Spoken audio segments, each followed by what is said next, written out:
आनंद ही पदवी आपणाला मिळणं, या पदवीचा आपणाला अनुभव होणं आणि जीवनामध्ये उतरत्या आयुष्यामध्ये आपण त्याचा अनुभव करणं आणि दुसऱ्याच्या मग आपण हसत राहणार ना. जगविनोदे विव्हळते काय म्हणणार. सगळं जग बघ कसं आहे, अनाडीपणामुळे अज्ञानामुळे दुःखामध्ये प्राप्त झालेलं आहे. साधी गोष्ट आहे ना.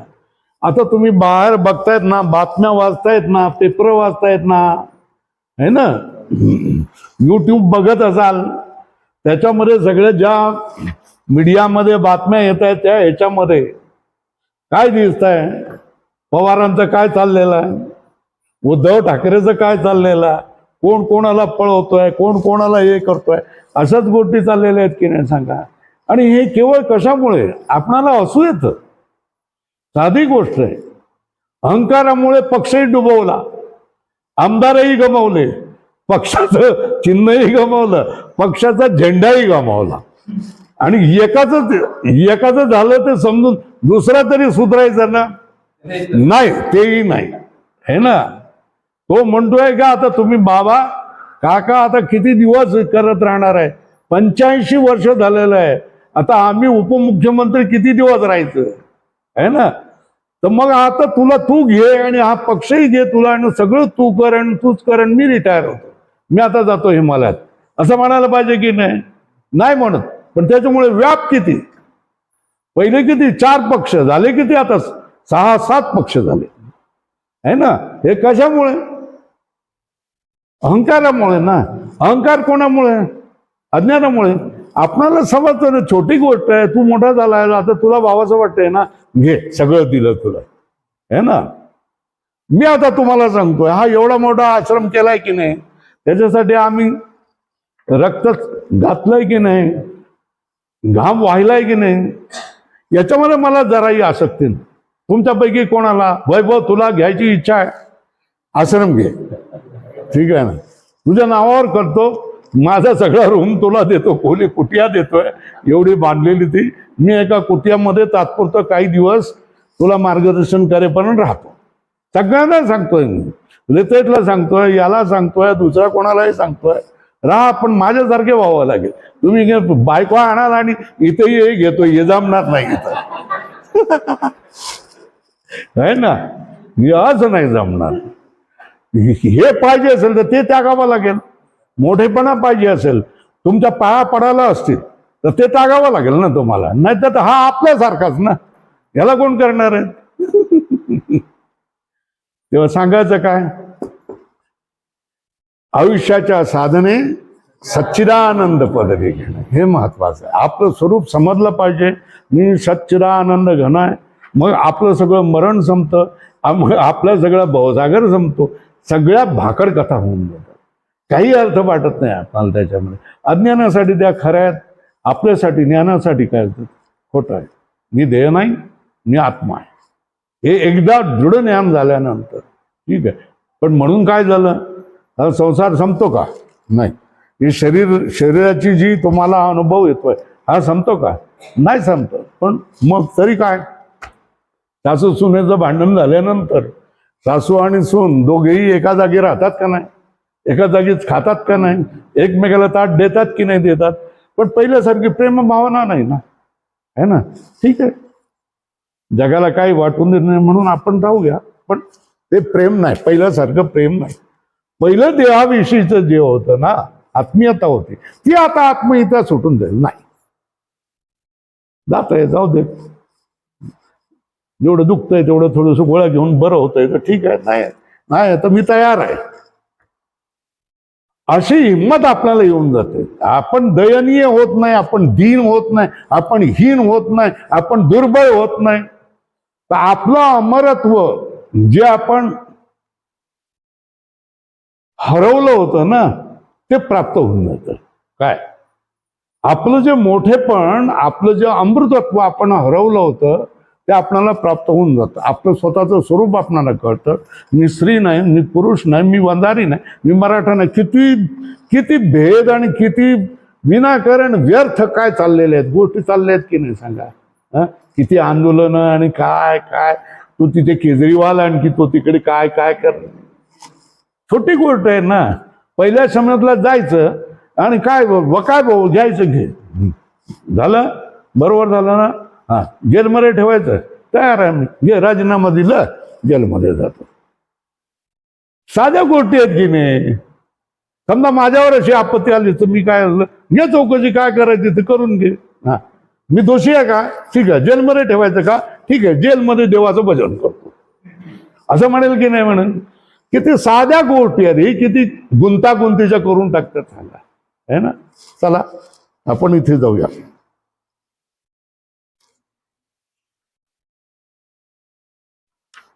पेज नंबर 21 आहेत, हा ना. झाला. वर सांगितलं 3रा का.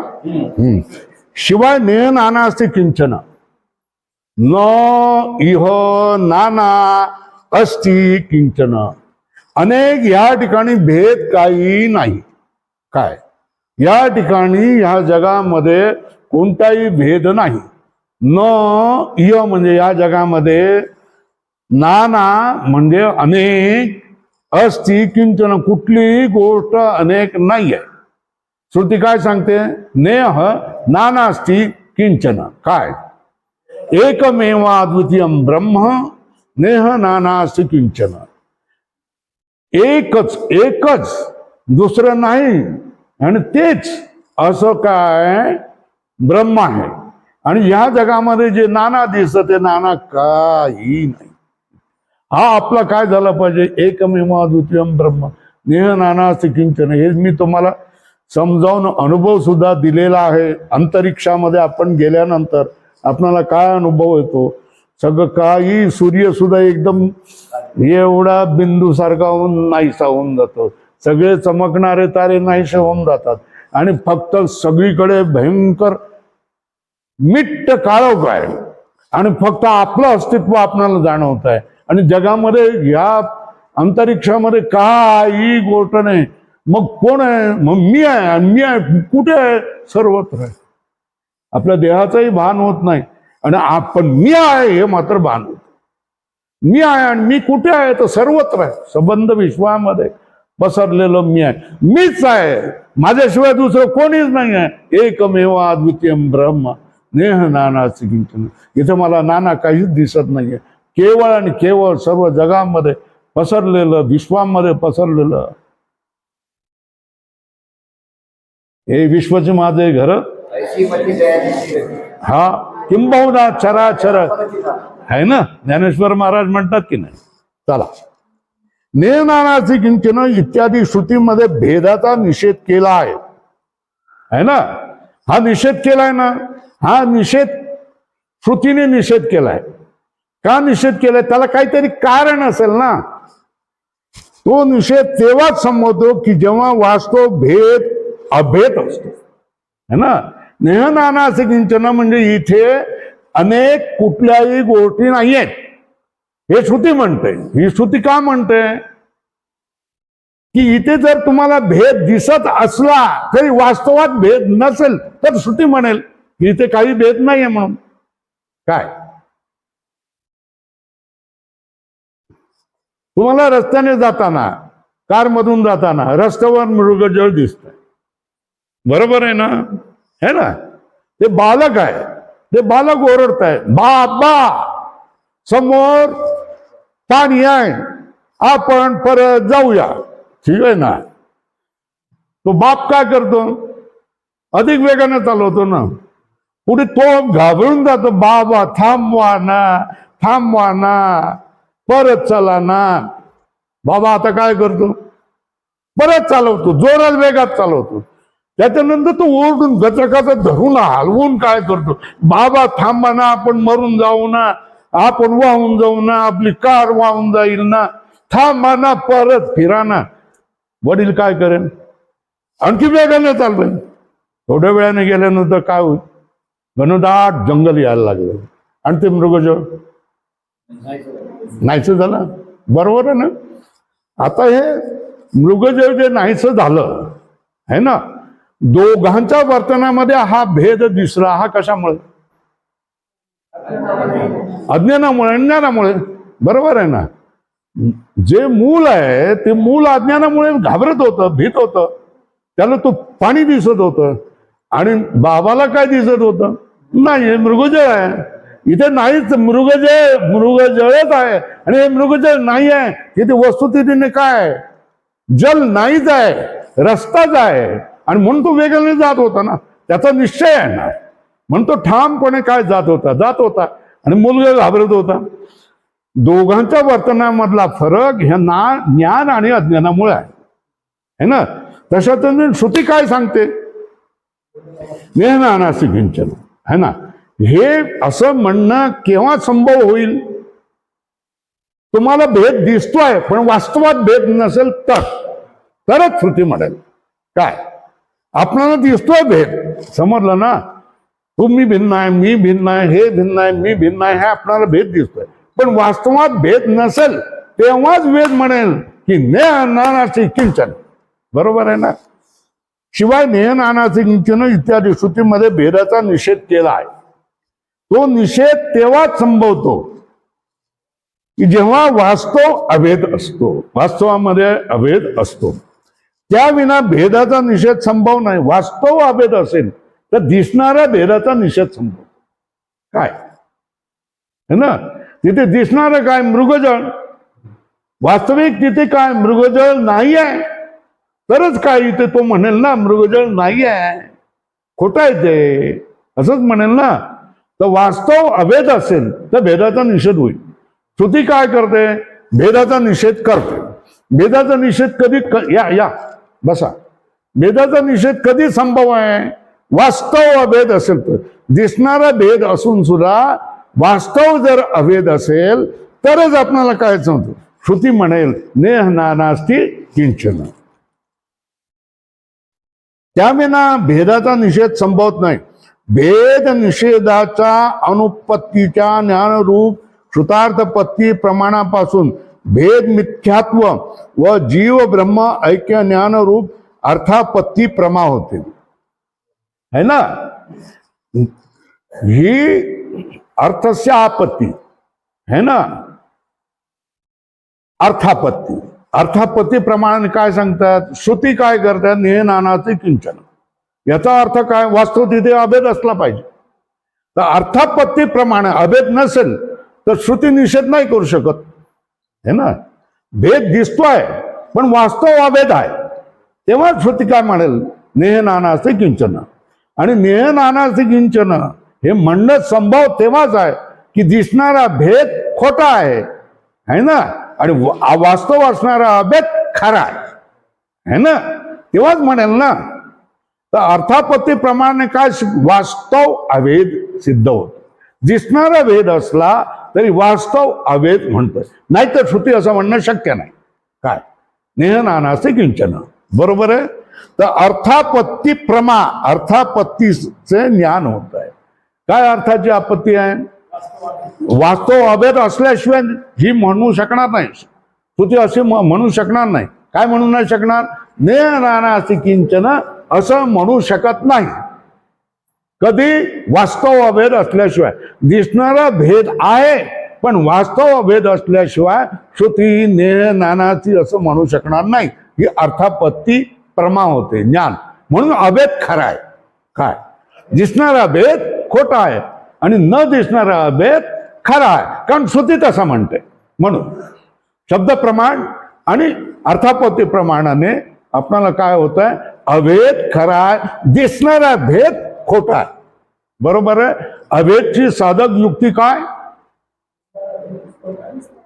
अभेदची साधक युक्ती काय? नेहनानासी किंचन अशी श्रुती म्हणते. तो वास्तव अभेद असल्याशिवाय असा निषेध शक्य नाही. काय? काय? श्रुती नेहनानासी किंचन असं म्हणते, है ना. म्हणजे श्रुती अभेद म्हणते. वास्तव दिसणारा भेद असला तरी वास्तव अभेद असल्याशिवाय श्रुती असं म्हणू शकत नाही. श्रुती असं म्हणते म्हणून वास्तव काय? अभेद आहे. भेद दिसत असला तरी वास्तव काय? अभेद आहे. आपण काय? जीव ब्रह्माचा अभेदाची साधक युक्ती ही आहे. तिसरी साधक युक्ती काय? नेह नानास्ति किंचन असं श्रुती म्हणते. नेह नानास्ति असं श्रुती म्हणायला संधी काय, वाव काय? वास्तव अभेद असल्याशिवाय असं श्रुती कशी म्हणेल? भेद आम्हाला दिसतोय, पण श्रुती काय नेह नानास्ति किंचन म्हणते. म्हणजे आम्हाला दिसणारा भेद हा खोटा आहे, आणि श्रुती सांगते नेह नानास्ति किंचन. तर श्रुतीला काय दिसतंय? अभेद दिसतंय, है ना. जसं बालकाला काय दिसत होता? महापूर दिसत होता. हा, पण बाबाला काय दिसत होता? सुखी जमीन आहे, काहीच नाहीये तिथे, काहीच नाहीये. हा दृष्टीभेद कशामुळे निर्माण होतो? ज्ञान आणि अज्ञानामुळे निर्माण होतो. अज्ञानामुळे भेद दिसतोय, पण श्रुती काय सांगते? श्रुती आग्रहाने सांगते एकमेव अद्वितीयम ब्रह्म नेह नानास्ति किंचन. असं जर म्हणते तर वास्तव त्या ठिकाणी दिसणारा तुम्हाला आम्हाला हा भेद असला तरी वास्तव काय असलं पाहिजे? अभेद असला पाहिजे. हे अर्थापत्ती प्रमाणे सिद्ध होत. बरोबर. साधक युक्ती काय? श्रुती नेह नानास्ति किंचन म्हणते. असं म्हणणं तेव्हाच शक्य आहे जेव्हा दिसणारा भेद खोटा असून वास्तव अभेद असेल तर. बरोबर आहे ना. म्हणून साधक युक्ती काय? अर्थापत्ती प्रमाणाने जीव आणि ब्रह्माचा अभेद आहे हे सिद्ध होतं. बरोबर आहे. आता या तीन गोष्टी आपण कशा सांगितल्या? साधक युक्ती कशाच्या? जीव आणि ब्रह्माच्या ऐक्याच्या. साधक युक्ती सांगितली. आता वादक युक्ती. वर सांगितल्याप्रमाणे या तीन युक्ती जीव ब्रह्म ऐक्य ज्ञानास साधक अशा आहेत. झालं ना. आता ब्रह्म ऐक्य ब्रह्म ऐक्य ज्ञानास बाधक कशी वृत्ती असेल?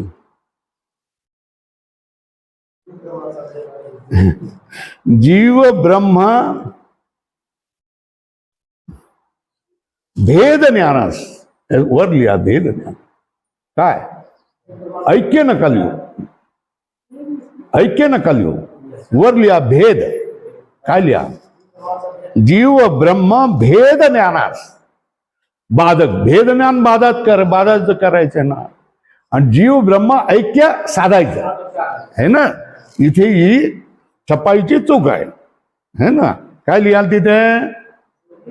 जीव ब्रह्म भेद ज्ञानास बाधक युक्ती, है ना.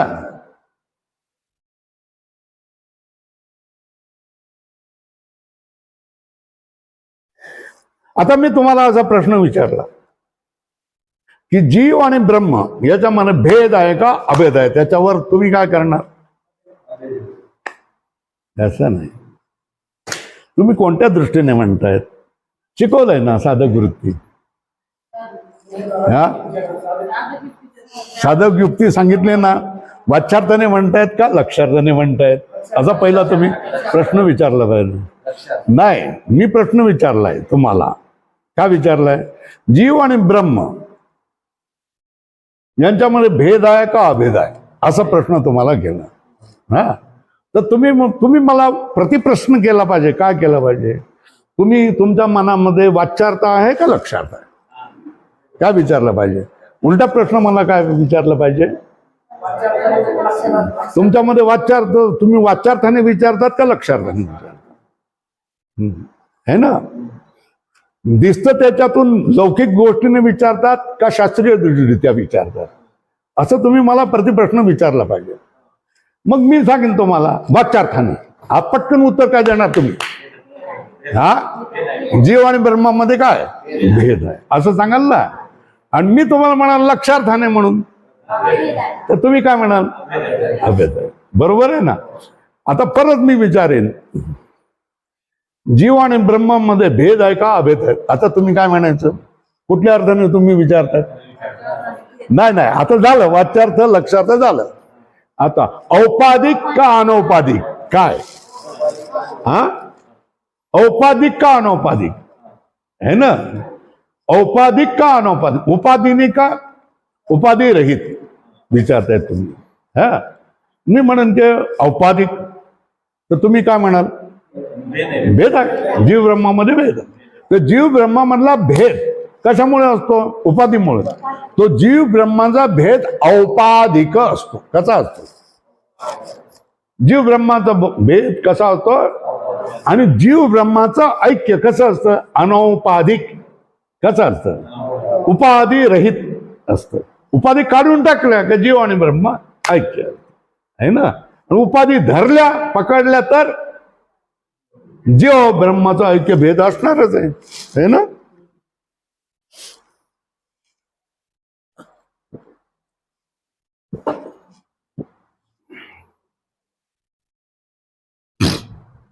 जे औपाधिक असतं ना ते मिथ्या असतं ना, है ना. जे उपाधीने बनलेलं असतं ते मिथ्या असतं ना. तर घटाकाश मठाकाश हा भेद खरा की खोटा?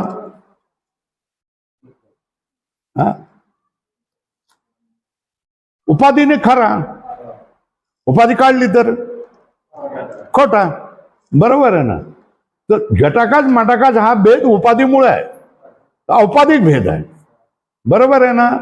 तो औपाधिक भेद खरा असतो का खोटा असतो? खोटा असतो ना. उपाधीने दिसणारा भेद काय असतो? कारण वास्तविक भेद नसतो. काय वास्तविक भेद नसतो, भेद दिसतो. तो कशामुळे? उपाधीमुळे दिसतो, म्हणून तो खोटा असतो, है ना. तर जीव आणि ब्रह्माचा भेद है ना, याला तुम्ही काय म्हणाल? मिथ्या आहे का खरा आहे? जीव आणि ब्रह्माचा भेद खरा आहे का खोटा आहे? म्हणजे मिथ्या आहे. बोला, जीव ब्रह्माचा भेद मिथ्या आहे. काय भेद मिथ्या आहे? कारण हेतू सांगितलं पाहिजे. कारण उपाधीमुळे तो भेद झालेला आहे ना. काय सांगाल? उपाधीमुळे झालेला आहे तो. बरोबर आहे ना. आता हे बघा, इथे लिहिलंय बघा, तसंच लिहिलेलं आहे. मी फक्त तुम्हाला समजावून सांगतो कसं समजेल. जीव ब्रह्माचा भेद मिथ्या आहे ना. याला काय म्हणायचं? अनुमान. वर लिहा, अनुमान.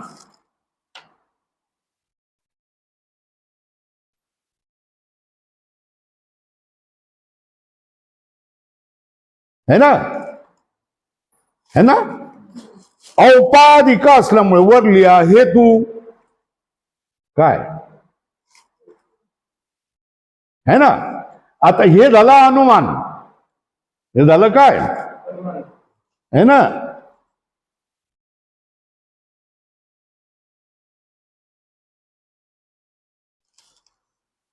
आता ही जीव ब्रह्माचे भेद हा खोटा आहे, मिथ्या आहे, हे सिद्ध करतात ना. तर कसं म्हटलंय? जीव ब्रह्माचा भेद मिथ्या आहे, कारण औपाधिक असल्यामुळे. काय जे आता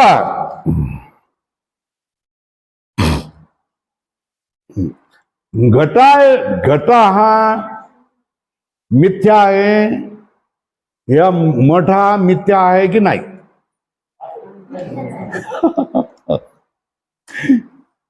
बघा, मृगजळ हे खोटं आहे की नाही? मग हे मृगजळासारखे आहे का? नाही, नाही ना. सत्ता किती आहेत? कुठल्या कुठल्या? पारमार्थिक, व्यावहारिक, प्रातिभाषिक, है ना. सर्प प्रातिभाषिक आहे, शुक्ती रजत प्रातिभाषिक आहे, मृगजळ प्रातिभाषिक आहे ना. तर ते काय, ते कसे असतात? प्रातिभाषिक सत्य असतं. आणि व्यवहारामध्ये जे घटक पाणी पितोय, तहान भागते का नाही, मग ते व्यावहारिक सत्य. आणि दुसरी कुठली?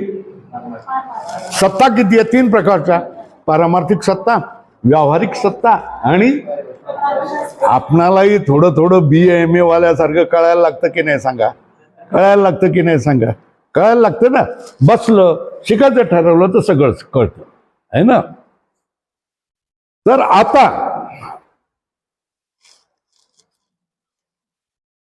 घट आणि मठामध्ये भेद आहे का? आहे, व्यावहारिक भेद आहे ना, है ना. घट आणि मठ याच्यामध्ये काय भेद आहे ना, पण ते मिथ्या आहे का? घट आणि मठ या मिथ्या आहे का? नाही, पारमार्थिक सत्तेच्या दृष्टीने तो मिथ्या आहे ना, पण प्रातिभासिक सत्तेच्या दृष्टीने तो मिथ्या नाही आहे ना, व्यावहारिक सत्य आहे ना. पारमार्थिक सत्तेकडे जाताना आपणाला व्यावहारिक सत्तेमधूनच जावं लागेल ना. इंग्रजीकडे जायचं असेल तर पहिल्यांदा मराठीमधूनच त्याला सांगावं लागेल ना. वॉटर म्हणजे काय है ना, सन म्हणजे काय, कमकम म्हणजे काय, गो म्हणजे काय, हे त्याला मराठीतून सांगावं लागेल ना. तशाच तऱ्हेने पारमार्थिक सत्तेकडे जायचं असेल तर आपणाला व्यावहारिक सत्तेमधूनच जावं लागेल, है ना. घट आणि मठ हे मिथ्या आहेत का? म्हणजे रज्जू सर्पासारखे, हा, शुक्ती रजत सारखे, जवा कुसुम आपल्या गगन कुसुम सारखं किंवा मृगजळासारखं मिथ्या आहे का? नाही आहेत. बरोबर आहे ना. मग हे कसे आहेत? घट आणि मठामध्ये भेद आहे ना. तो भेद जो आहे हा उपाधीमुळे झालेला आहे का? नाही, तो खरा भेद आहे ना, व्यावहारिक भेद आहे ना. काय भेद आहे ना? तो घट आणि मठ, घट पट मठ यांना आपणाला व्यवहारामध्ये आपण त्याला खरं मानतो की नाही? मानतो ना. त्याच्यामध्ये भेदही आहेत की नाही? बरोबर आहे ना. आता बघा, आता आपण सिद्ध काय करतोय? जीव आणि ब्रह्मामधला भेद, हा, जीव आणि ब्रह्मामधला भेद हा मिथ्या आहे, कारण औपाधिक आहे म्हणून. जीव ब्रह्मांचा भेद औपाधिक आहे म्हणून. आता आपल्याला सांगावं लागेल, त्याच्यासाठी उदाहरण दाखवावं लागेल. काय दाखवावं लागेल?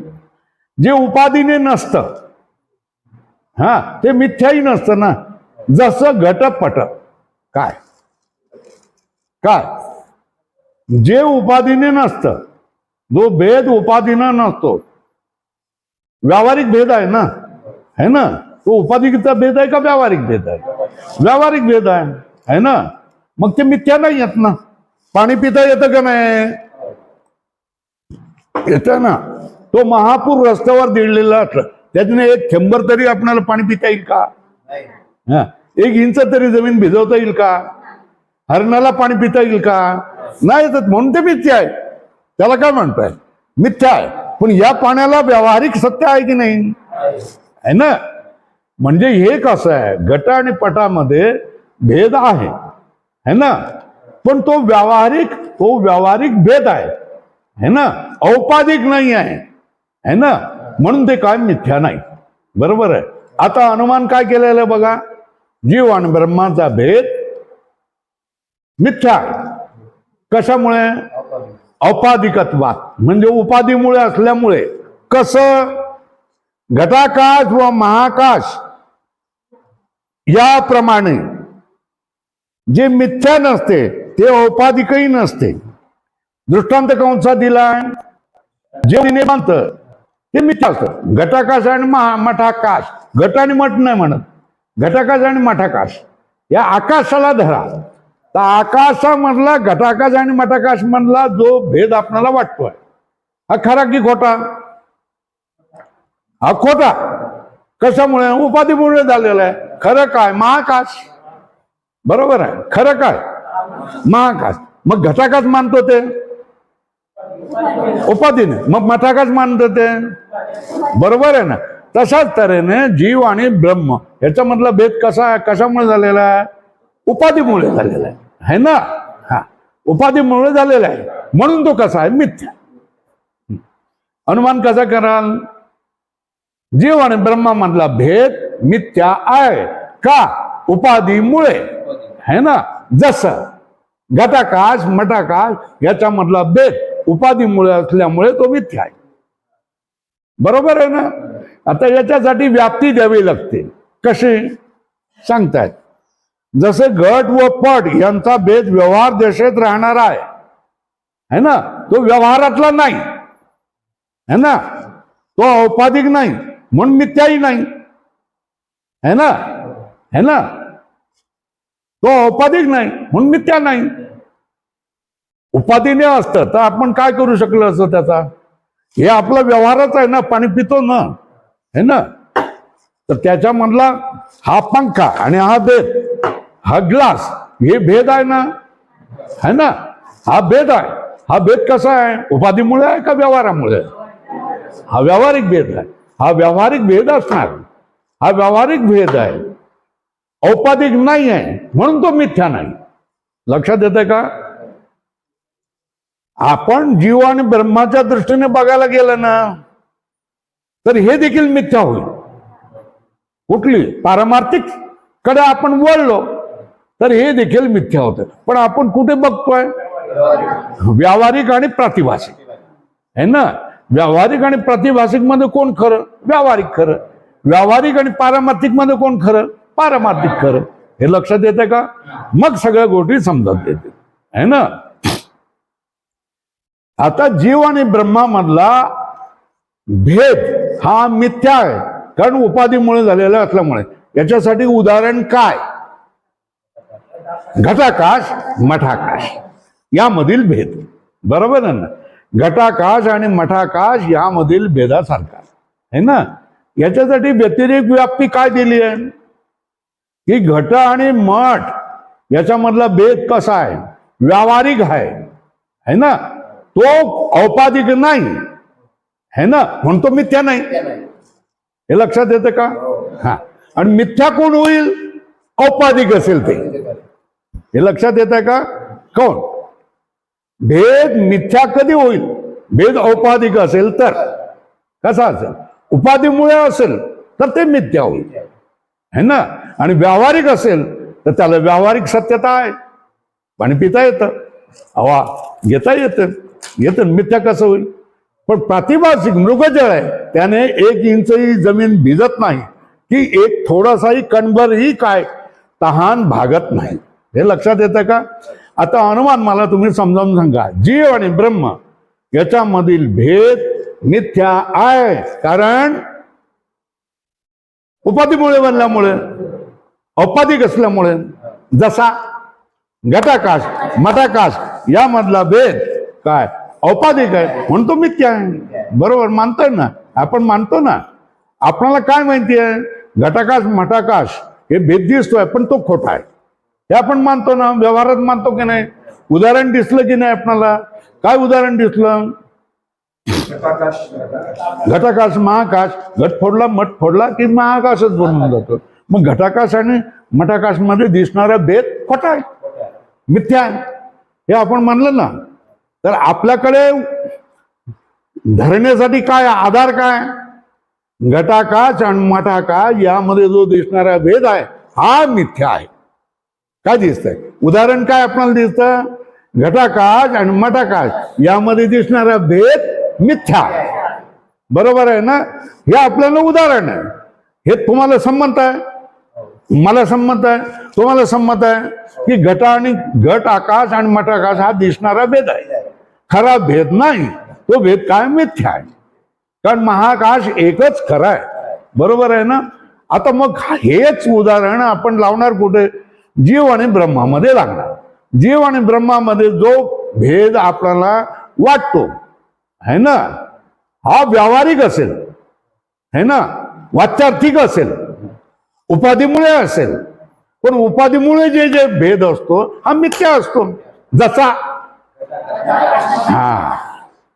घटाकाश आणि महाकाश याच्यामधला भेद जसा मिथ्या आम्ही सर्वांनी स्वीकारलेला आहे, तशाच तऱ्हेने जीव आणि ब्रह्म याच्यामधला भेद उपाधीमुळे झालं. उपाधी कुठल्या सांगितलेत?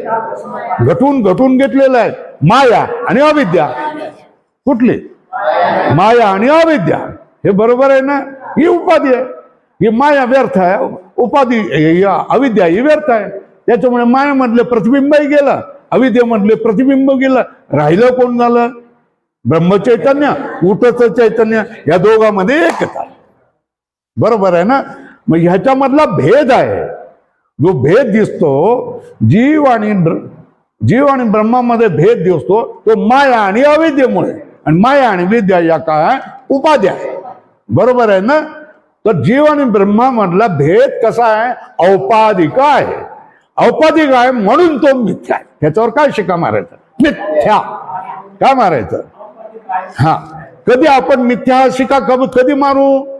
औपाधिक हा शिक्का मारला गेल्यानंतर दुसरा शिक्का कोणाचा? मुख्यमंत्र्याचा. काय?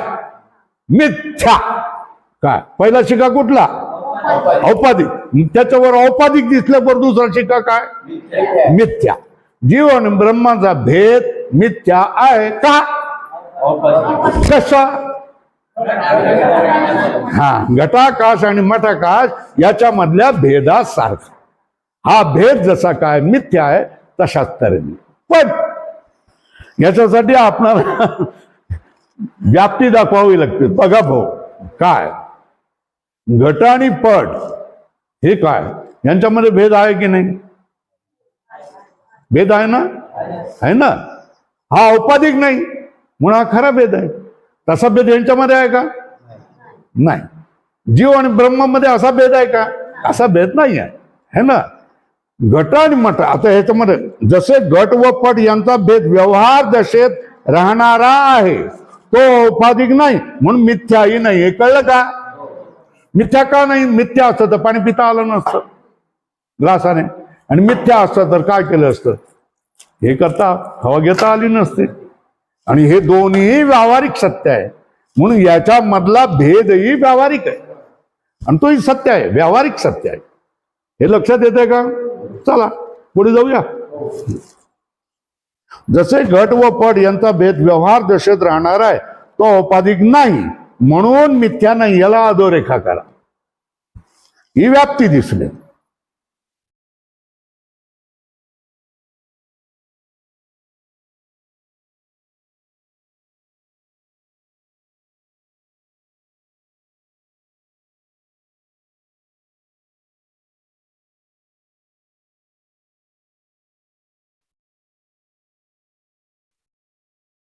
है ना? पुढे बघा, जरा क्लिष्ट त्यांनी साध्या पद्धतीत आपण लिहू शकलो असतो हा ग्रंथ, पण त्यांनी क्लिष्ट लिहिलं.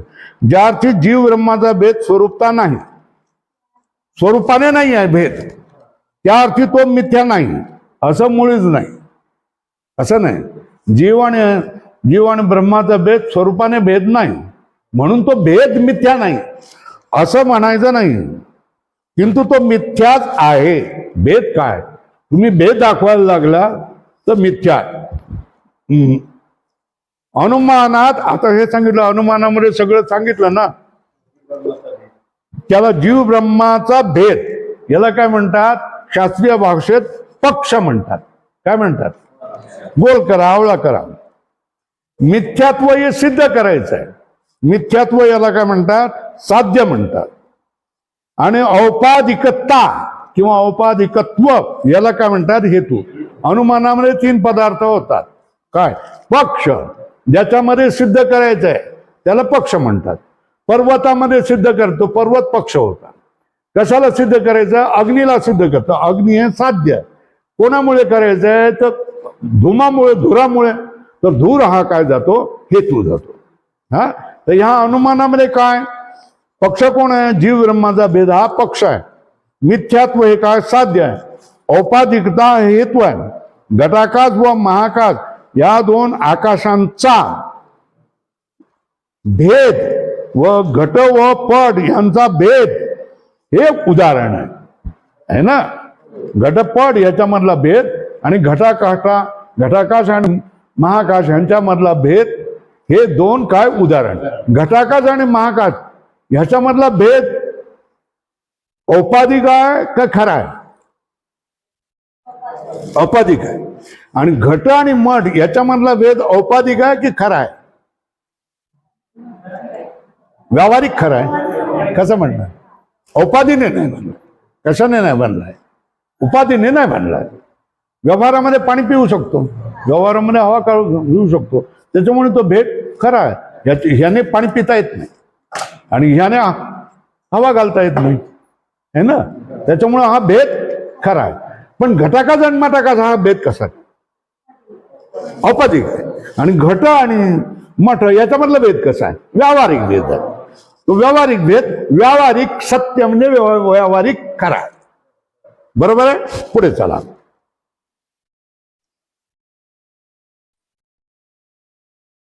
आता भेद भ्रांती कशाला म्हणतात? भेद रूप भ्रांती.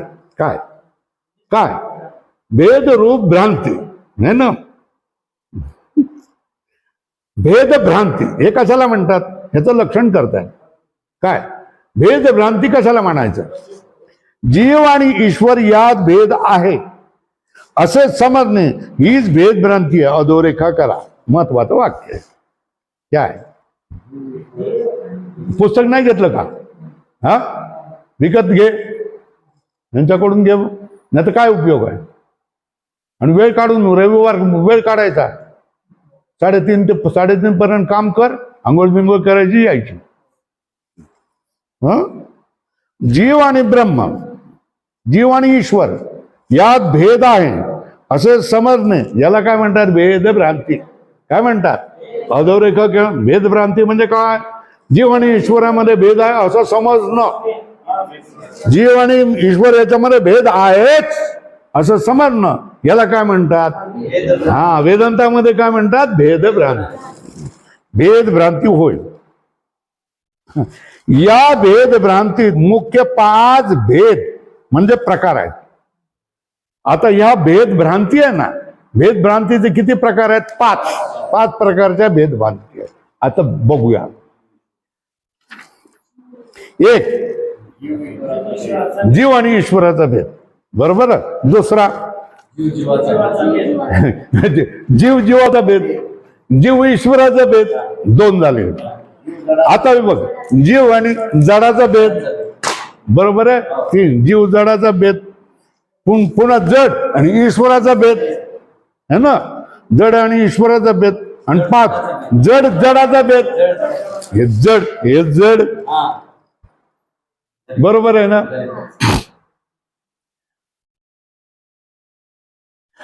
आता पहिली भेदभ्रांती कुठली?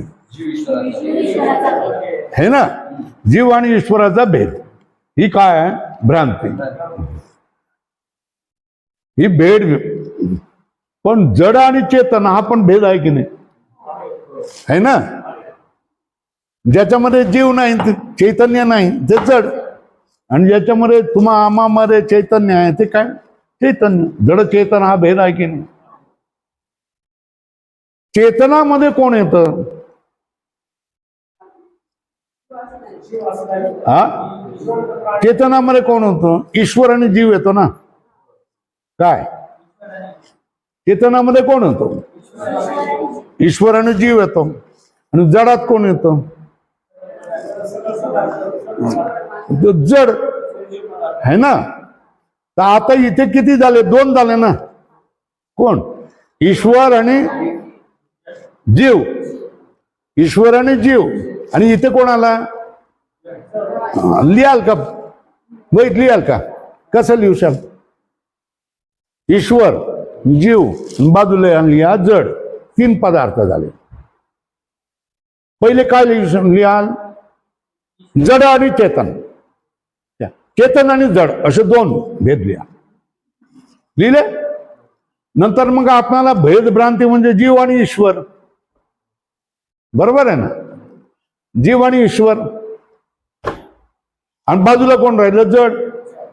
है ना. आता 3 पदार्थ आहेत ना. है ना. किती? या 3 पदार्थामध्ये भेद आहे की नाही?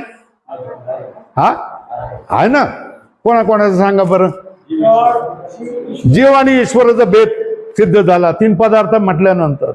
नंतर जड आणि ईश्वरातला भेद झाला. आणि जड आणि जीवातला भेद आला. है ना.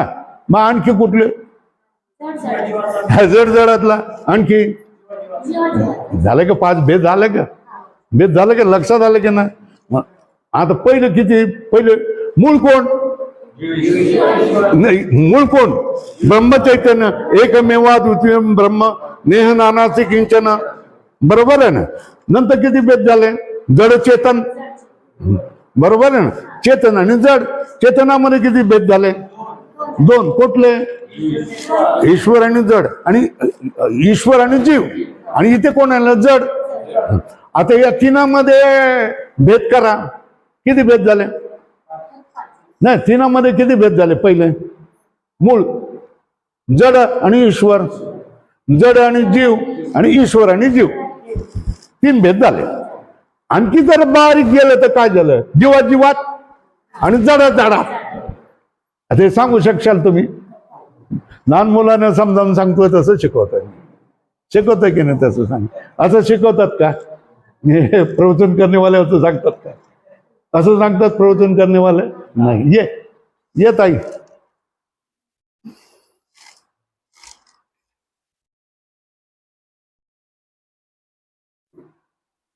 कुठपासून सुरू करू? ऊर्ध्वं मूलं अधः शाखम्. मूळ कोण? एकमेवाद्वितीयं ब्रह्म, है ना. त्याचे भेद किती झाले? जड चेतन, है ना. चेतनाचे भेद किती झाले? ईश्वर आणि जीव, चैतन्य, आणि इथे जड, तीन झाले. त्रिकूट झाला. त्रिकुटामध्ये भेद किती? हा, कसं? जडाला दोन, जड ईश्वर, जड जीव, आणि ईश्वर जीव. आणि सूक्ष्मतेने ईश्वरामध्ये भेद असतो का? काय कारण काय? ईश्वराला एकच मानावं लागतं का नाही? ईश्वराला एकच मानावं लागतं की नाही? मग तो शिव माना, कृष्ण माना, राम माना, विठोबा माना, अल्लाह माना, किंवा गॉड माना, काही नाव द्या, पण ईश्वर कसा असला पाहिजे? ईश्वर अनेक असेल तर काय होईल? एक ईश्वराने काय ठरवलं की मला मारायचं, तर दुसरा ईश्वर म्हणाल याला वाचवायचं. आता कोणाचं भांडण लागेल? हा, ईश्वरामध्ये भांडण लागेल की नाही? होय ना. मग जगाची व्यवस्था इकडून ओढ, तिकडून ओढ, इकडून ओढ, तिकडून ओढ अशी होईल की नाही? म्हणून काय मानावं लागतं? कुठल्याही धर्मात अल्लाह असून देत, गॉड असून देत, शंकर माना, राम माना, कृष्ण माना, दत्त माना, दुनियाभरचे 33 कोटी मानलेले. किती मानलेले? एक दोन नाही, 33 कोटी. एकाने भागत नाही म्हणून 33 कोटी मानलेले. आता विठ्ठल मानलं तर मग दत्ताचं मंदिर कशाला उभं करतोस बाबा तू? करतात का नाही? करतात की नाही? शंकर आहे, लिंगायत आहे, दत्ताचं मंदिर कशाला बांधतोस तू? काय कमाल आहे, वेडे मंदिर, है ना. तर कुठलाही असू देत, देवाचं नाव तुम्ही काही द्या, पण देव कसा असला पाहिजे? एकच असला. म्हणून ईश्वरामध्ये भेद आहेत की नाही? जसे ते जीवामध्ये भेद आहे की नाही? जडाजडात भेद आहे की नाही? बरोबर आहे ना. मग ईश्वरामध्ये भेद नाही. भेद कोणामध्ये? जडाजडामध्ये आणि जीवामध्ये. मुख्य तिनामधले भेद है ना. कुठला? जड ईश्वर, जड जीव, आणि जीव ईश्वर, जडात आणि जीवात 5 भेद झालेले ना. या 5 भ्रांत्या, भेद भ्रांत्या लक्षात आल्या का? आता इथे समजावून सांगितलं, समजतंय ना. आपण जसं शाळेत होतो तिकडे होतो, 5वी BA MA काय नाही, तो BA MA कोण असेल तरी त्याला सुद्धा असंच बसावं लागेल.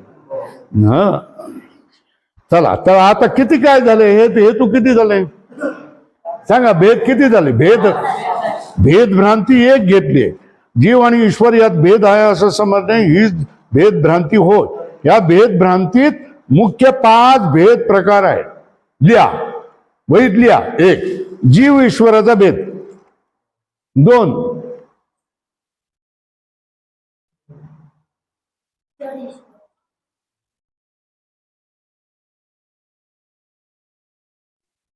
नंतर ईश्वर आणि जडाचा भेद है ना.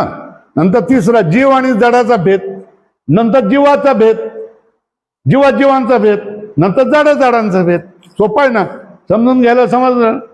हा, पहिला भेद भ्रांती म्हटलं पहिला कुठला होता? जीव ईश्वर भेद, नंतर ईश्वर जड भेद, नंतर जीव जड भेद, नंतर जड जड भेद, जीव जीव भेद. आलं लक्षात? लक्षात कसं ठेवा? मी समजावून सांगितलं तसंच लक्षात ठेवायचं. पहिलं कोण? एकमेवाद्वितीयम ब्रह्म नेहनासी किंचन, चैतन्य. या चैतन्यामधून काय झालं? जड आणि चैतन्य आहे ना. हा, या चैतन्यामध्ये दोन भेद झाले, ईश्वर आणि काय जीव है ना. आणि इकडे जड. हे तीन पदार्थ झाले. तिनामध्ये काय करायचं? जीव ईश्वर भेद पहिला, दुसरा ईश्वर जड भेद दुसरा, नंतर जीव जड भेद तिसरा, नंतर जीवाजीवातला भेद, नंतर जड जडातला भेद. 5 भेद भ्रांती समजल्या. समजलं का?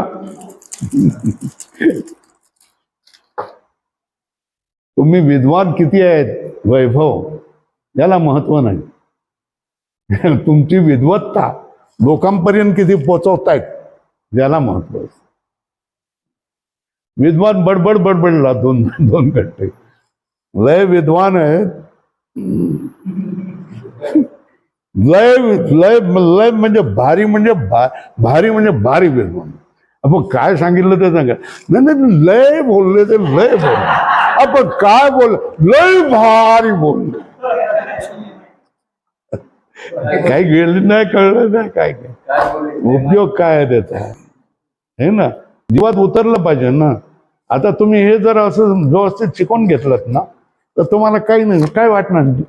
या संसारातल्या कष्टाचं काही वाटणार नाही तुम्हाला. चला, 5 भ्रांती आल्या ना.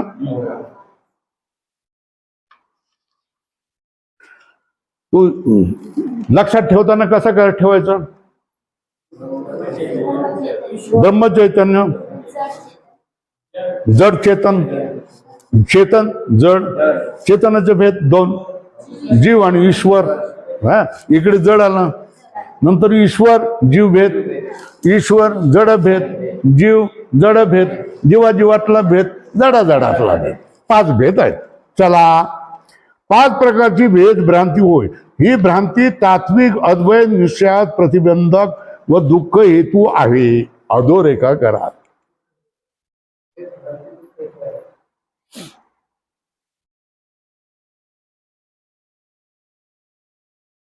है ना. काय काय सांगितलंय? निश्चय काय केलाय? ही 5 प्रकारची भेदभ्रांती है ना. ही काय करणार? जीव अद्वैत निश्चयात प्रतिबंधक एक, आणि दुसरं दुःखाला कारण आहे ना. काय दुःखाला कारण आहे? आणि जीव ईश्वरामधल्या अद्वैताला प्रतिबंधक आहे. हा प्रतिबंध आहे. कोण? भेद. हा भेद भ्रांती ही प्रतिबंधक आहे. आणि कशाला? दुःखाला कारण आहे. भेद भ्रांत्या कोण?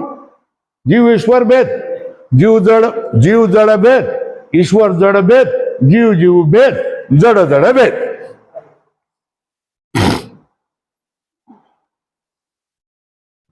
या भेद भ्रांतीमुळेच आपल्या अद्वैत स्वरूपाची यथार्थ ओळख होण्यास प्रतिबंध निर्माण होतो. अधोरेखा करा. या भेद भ्रांतीमुळेच आपल्या अद्वैत स्वरूपाची यथार्थ ओळख होण्यास प्रतिबंध होतो. प्रतिबंध म्हणजे काय?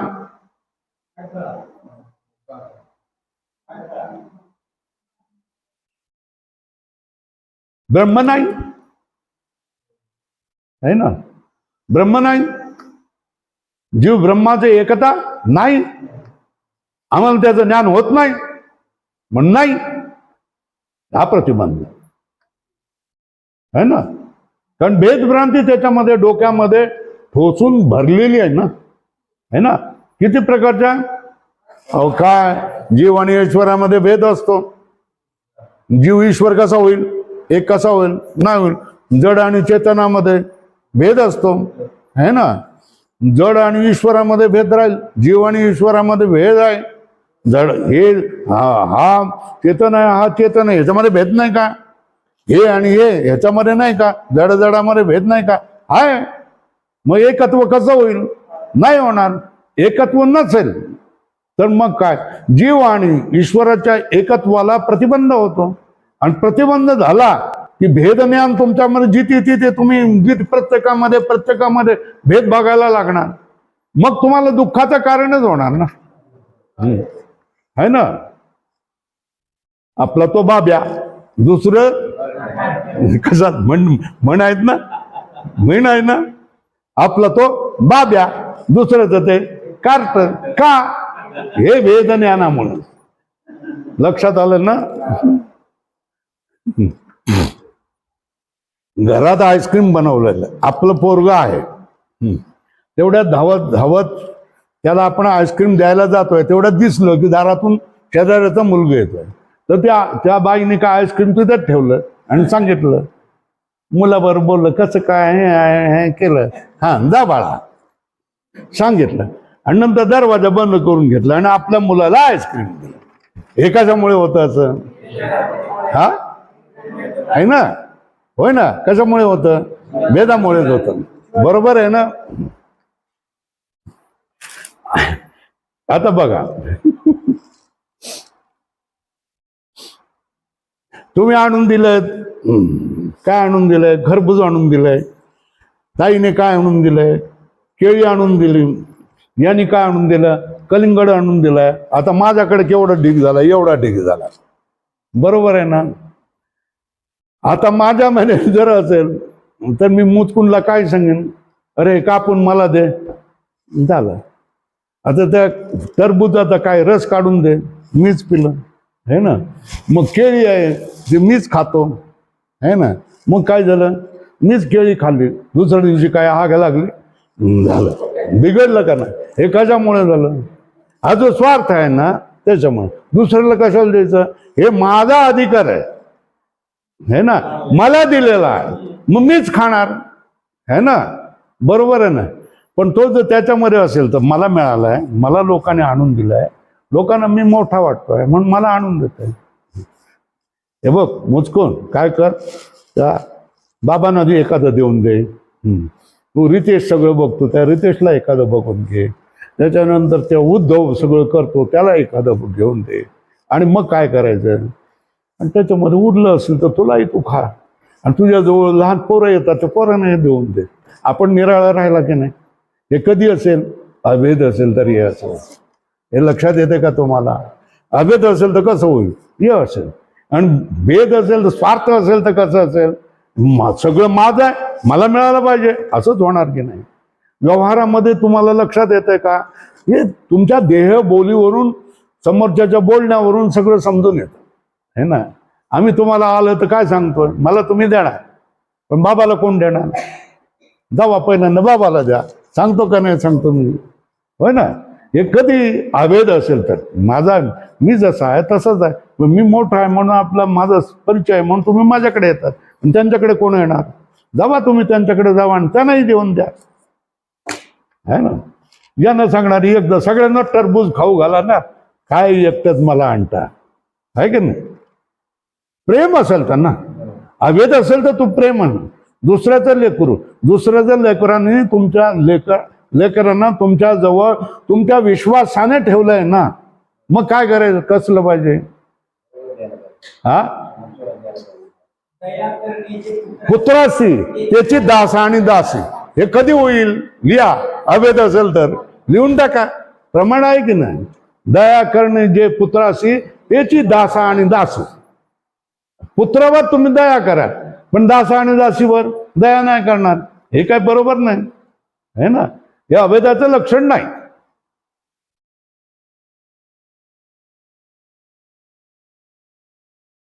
अभेद तुमच्या जीवनामध्ये उतरल्या असल्यानंतर तुम्ही त्यागाला तयार होतात. स्वार्थ तुमच्यामधला गळून जातो, अहंकार तुमच्यामधला गळून जातो. हे सगळ्यात काय म्हणतंय, हातावर आवळा ठेवल्यासारखे हे अनुभव आपल्याला येतात. बरोबर आहे. चला पुढे चला.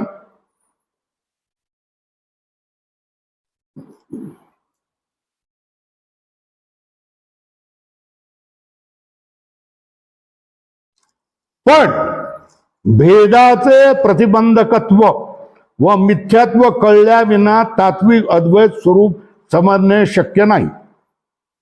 काय भेद हा प्रतिबंध आहे, काय समजलं पाहिजे? पहिलं ज्ञान काय झालं पाहिजे? भेद हा प्रतिबंध आहे. पुन्हा तो प्रतिबंध असला तरी तो मिथ्या आहे, काय खोटा आहे. दोन गोष्टी कळल्या पाहिजेत भेदाविषयी. भेद कसा? प्रतिबंध आहे. कशाला? अद्वैत ज्ञानाला. हा, तरी पण तो खोटा आहे. हे तुम्हाला जर कळत नसेल है ना, तात्विक अद्वैत स्वरूप समजणे शक्य नाही. तात्विक म्हणजे पारमार्थिक. पारमार्थिक व्यावहारिक द्वैत असेल है ना, पण पारमार्थिक अद्वैत आहे हा भाग तुम्हाला कळणं शक्य नाही. काय कळलं पाहिजे त्याच्यासाठी? पारमार्थिक तात्विक ऐक्य आहे. खरं खुरं ईश्वर आणि सगळ्या याच्यामध्ये, सगळ्या सृष्टीमध्ये हे विश्वाची माझे घर, अशा तऱ्हेचा तुमचा अनुभव असला पाहिजे. तो हा अनुभव तुमचा स्वतःचा अनुभव कधी होईल तर भेद हा प्रतिबंध आहे आणि भेद हा मिथ्या आहे. ह्या दोन गोष्टी कळल्याशिवाय पारमार्थिक आपण एक आहे हे करणार नाही. कारण भेद हा तुम्हाला वास्तवच आहे असं वाटणार. जरी तो व्यावहारिक असला तरी तो वास्तव आहे. परमार्थामध्ये तो भेद प्रतिबंध आहे, परमार्थामध्ये तो भेद मिथ्या आहे. हे लक्षात येते का? आणि ते भेदाचं प्रतिबंधत्व आणि मिथ्यात्व हे कळल्याशिवाय जीव आणि परमेश्वर, जीव आणि ईश्वर, जीव आणि जड, ईश्वर आणि जड, जड आणि जड, जीव आणि जीव याच्यामधलं एकत्व तुम्हाला समजणारच नाही. कधीच अद्वैत समजू शकणार नाही तुम्ही. जर तुमच्यामध्ये भेद हा तुमच्या मस्तकावर बसलेला असेल नागाची फणी काढून, तर अद्वैत जवळ येणं शक्यच नाही ना तुमच्या, है ना. असं बसलं पाहिजे, शास्त्राकडे गेलं पाहिजे. मग त्याच्यासाठी काय तुकाराम महाराज म्हणतात, संत समागमी धरुणी आवडी करावी तातडी परमार्थीची.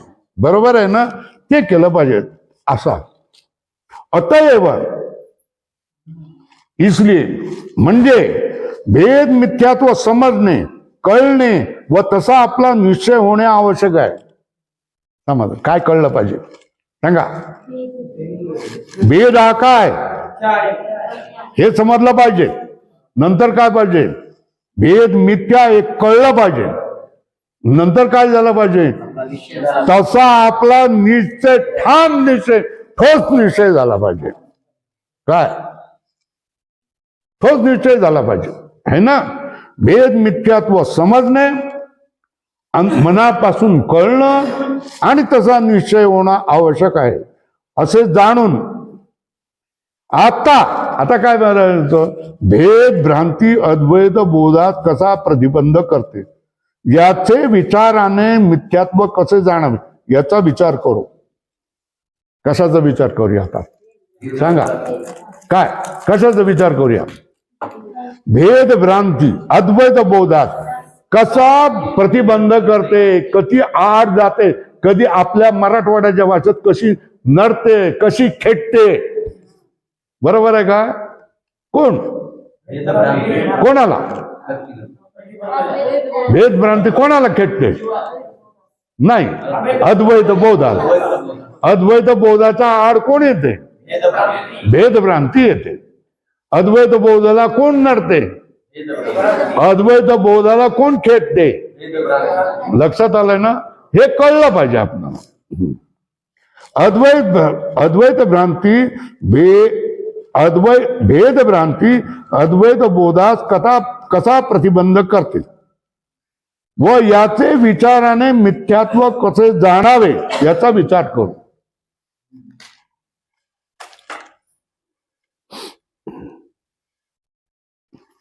हे बघा, कारने तुम्ही आलेत ना, कुठून? अंबेजोगाईवरून इथे. तुमचा निश्चय काय? सत्संगामध्ये जायचं. बरोबर आहे ना? चाक पंक्चर झालं, बरोबर आहे ना? आता काय करणार? प्रतिबंध आला ना, याला काय म्हणायचं?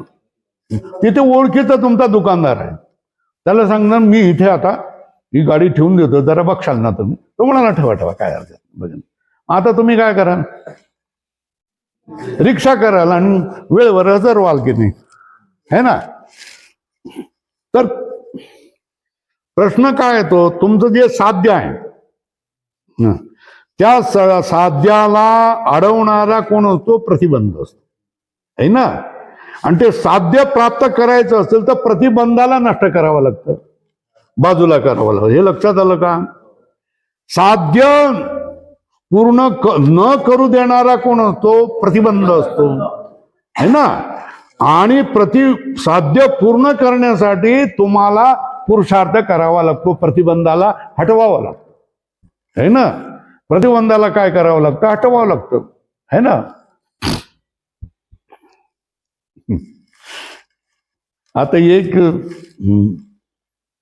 बाई आणि मुलगा आपल्या स्वतःच्या गाडीमधून आले, इथपर्यंत कुठेतरी आले आणि चाक पंक्चर झालं. आता काय करणार, मुलगा 1.5 ना, ते हे करून काय करतोय, चाक आम्ही दुरुस्त करून आणतो, टायर दुरुस्त करून आणतो म्हणून टायर काढला, हे केलं, घेऊन गेला. तोपर्यंत इथे 12च्या पुढे गेले, 1 वाजला.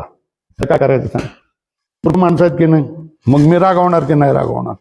माझा देव वाट बघत नाहीत आणि माझे साधक देखील वाट बघत नाही, समजलं ना.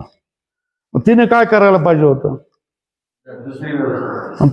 हा तू जा, गाडी घेऊन जा, मी रिक्षा करते आणि पोचून येते, 12च्या पूर्वी त्यांना जेवण द्यावं लागेल, नाही तर स्वामीजी रागावते. हे तिच्या लक्षात पहिल्यांदा यायला पाहिजे होतं ना. तिने मुलाबरोबर राहिलं, मूल सांगितलं, ऐक, त्या मुलाला काय कळतंय, कशाचं महत्व आहे ते कळतं का, नाही कळत. पण तू कोण आहेस, तू भक्त आहेस ना, मग तुला कळायला पाहिजे ना की वेळेवर जाऊन जेवण द्यायचं म्हणून. दिलंच पाहिजे रे, कसंही करून. मी रिक्षा करते आणि रिक्षा घेऊन जाते, तू हे घेऊन जा, दुरुस्त कर, जाऊन जा, आणि परत दुरुस्त झाली का घेऊन येतो. हे झालं असतं की नाही, मग इथे रागावणं झालं असतं का. हे लक्षात यायला पाहिजे ना. काय लक्षात, जो देवाचा भक्त आहे त्याच्यामध्ये काय महत्वाचं आहे हे कळायला पाहिजे की नाही. संतांना वेळेवर आणि देवाला नैवेद्य वेळेवर लागणं आणि संतांना वेळेवर जेवण देणं हे महत्वाचं. माझ्यासाठी वाट पाहणार ते, मी हे बाजूला ठेवून दुसरी गाडी घेऊन जाते, सांगायला पाहिजे. बरं ते काय असं नाही की पैसे नाही, हे नाही, ते नाही, असं नाही. पैसेवाली आहेत सगळी माणसं, पण इथं नाही की चालत, त्याला काय करायचं, प्रतिबंध दूर कसा करायचा हे तर कळायला पाहिजे की नाही, होय ना. चला तेच म्हणून तो अद्वैत बोधाला प्रतिबंध करणारे कोण, भेदभ्रांती, बरोबर आहे ना. व याचे विचाराने भेदभ्रांतीला काय ठरवलं पाहिजे, मिथ्यात्व ठरवलं पाहिजे, है ना. पहिलं प्रतिबंध समजलं पाहिजे. अद्वैत बोधाला प्रतिबंध कोण, भेदभ्रांती. भेदभ्रांतीला काय ठरवलं पाहिजे, मिथ्या ठरवलं पाहिजे, ठरवलं ना पाहिजे. हे व याचे विचाराने मिथ्यात्व कसे जाणावे याचा विचार करू. आता काय करायचं, आता काय कसला विचार होणार आहे, याच्या पुढल्या ग्रंथामध्ये कशाचा विचार होणार आहे, नाही. अद्वैत बोधास भेदभ्रांती कशी प्रतिबंधक होते आणि हा प्रतिबंध, भेदभ्रांती प्रतिबंध मिथ्या कसा ठरवायचा है ना, याचा विचार सांगा. कसला विचार करायचा आहे, अद्वैत बोधाला प्रतिबंधक कोण, भेदभ्रांती. भेदभ्रांत्या किती, 5. मुख्य भ्रांती जीव ईश्वर भेद है ना. ती भेदभ्रांती कशाला बाधक आहे, अद्वैत बोधाला बांधे. मग जी बाध करते ना तिलाच काय ठरवायचं, मिथ्या करायचं है ना, तिलाच मिथ्या ठरवायचं, याचा विचार करायचा, बरोबर आहे. पुढचा ग्रंथ समजला ना. आता चला पुढे. आता पहिला जीव ईश्वराचा भेद. जीव ईश्वर विषयक भेदभ्रांती, ही भेदभ्रांती आहे ना, ही भेदभ्रांती कशाचा प्रतिबंध करेल, जीव ब्रह्माचा ऐकायला नडेल ना. ही भेदभ्रांती आहे ना, ही कशाला नडेल, कशाला खेटेल, हा, जीव ब्रह्मा ऐकायला नडेल तेच आहे लिहिलंय ना, तसंच लिहिलंय ना. जीव ईश्वर विषयक भेद भ्रांती ही तर जीव ब्रह्मा ऐक्य ज्ञानात प्रतिबंध करते. असा भेद पाहणे समजणे याच्यामुळे काय होणार? जन्म मृत्यूचा अनर्थ परंपरेच्या द्वारा दुःख हेतू आहे ना. काय सांगते? हे असा भेद मानला है ना, असा भेद मानला तर तुमच्या वाटेला दुःखच येणार, दुःखच येणार, दुःखच येणार. जीव आणि ईश्वर आपली नाळ कोणाशी जोडलेली आहे हे समजलं पाहिजे की नाही. ब्रह्मदेव मातला तर त्याला काय उपयोग आहे? कारण ब्रह्मदेवाची नाळ कोणाशी जोडलेली आहे? नारायणाशी ना, बरोबर आहे ना. बेंबीतून आलंय असं चित्र तुम्ही बघता ना, आणि कमळावर तो बसलेला आहे, तर नाळ कोणाशी जोडलेली आहे? बालकाची नाळ कोणाशी जोडलेली असते? आईशी जोडली असेल. तर ते समजलं पाहिजे ना, मी कोणामुळे झालेलं आहे हे कळलं पाहिजे ना. समजलं ना? माझा कोणाशी संबंध आहे, माझं कोणाशी नातं आहे, माझं मूळ काय हे कळलं पाहिजे की नाही कळलं पाहिजे? कळलं पाहिजे ना. आणि हे जर कळलं नसेल तर तुमच्या जीवनामध्ये काय येणार आहे? दुःख येणार. तुमच्या जीवनामध्ये सुख आणि समृद्धी आणि सगळे आई बापाचा आशीर्वाद पाहिजे का नाही पाहिजे? कारण आई बाप हे तुमचे मूळ आहे है ना. आणि तुझा आई बापाचा आशीर्वाद नसेल तर तुमच्या जीवनामध्ये दुःख आल्याशिवाय राहणार नाही. अशा तऱ्हेने जीवाला आपली नाळ कुठेही समजली पाहिजे, बरोबर ना. आपलं मूळ काय हे कळलं पाहिजे, बरोबर आहे ना. माझं मूळ दुसरं कोणी नाही, माझं मूळ तो आहे. माझी नाळ त्याच्याशी जुळलेली आहे, म्हणून त्याच्या पायाला मी मिठी घातली पाहिजे. म्हणूनच माझ्या मरायच्या अगोदर त्याच्याशी एकत्व मला करायला पाहिजे, हा निश्चय आपल्या जीवनामध्ये झाला पाहिजे है ना. तू बघा, जीव ईश्वर भेदभ्रांती ही तर जीव ब्रह्मा ऐक्य ज्ञानात प्रतिबंध करते. असा भेद पाहणे, असा भेद म्हणजे जीव आणि ईश्वर याच्यामध्ये भेद आहे असं समजणे जन्म मृत्यूच्या अनर्थ परंपरेच्या द्वारा दुःख हेतू आहे. तुमच्या पाठीमागे जन्म आणि मृत्यू लागल्याशिवाय राहणारच नाही, आणि तुमच्या पाठीमागे भवसागर लागल्याशिवाय राहणार नाही, तुमच्या पाठीमागे दुःख लागल्याशिवाय राहणारच नाही.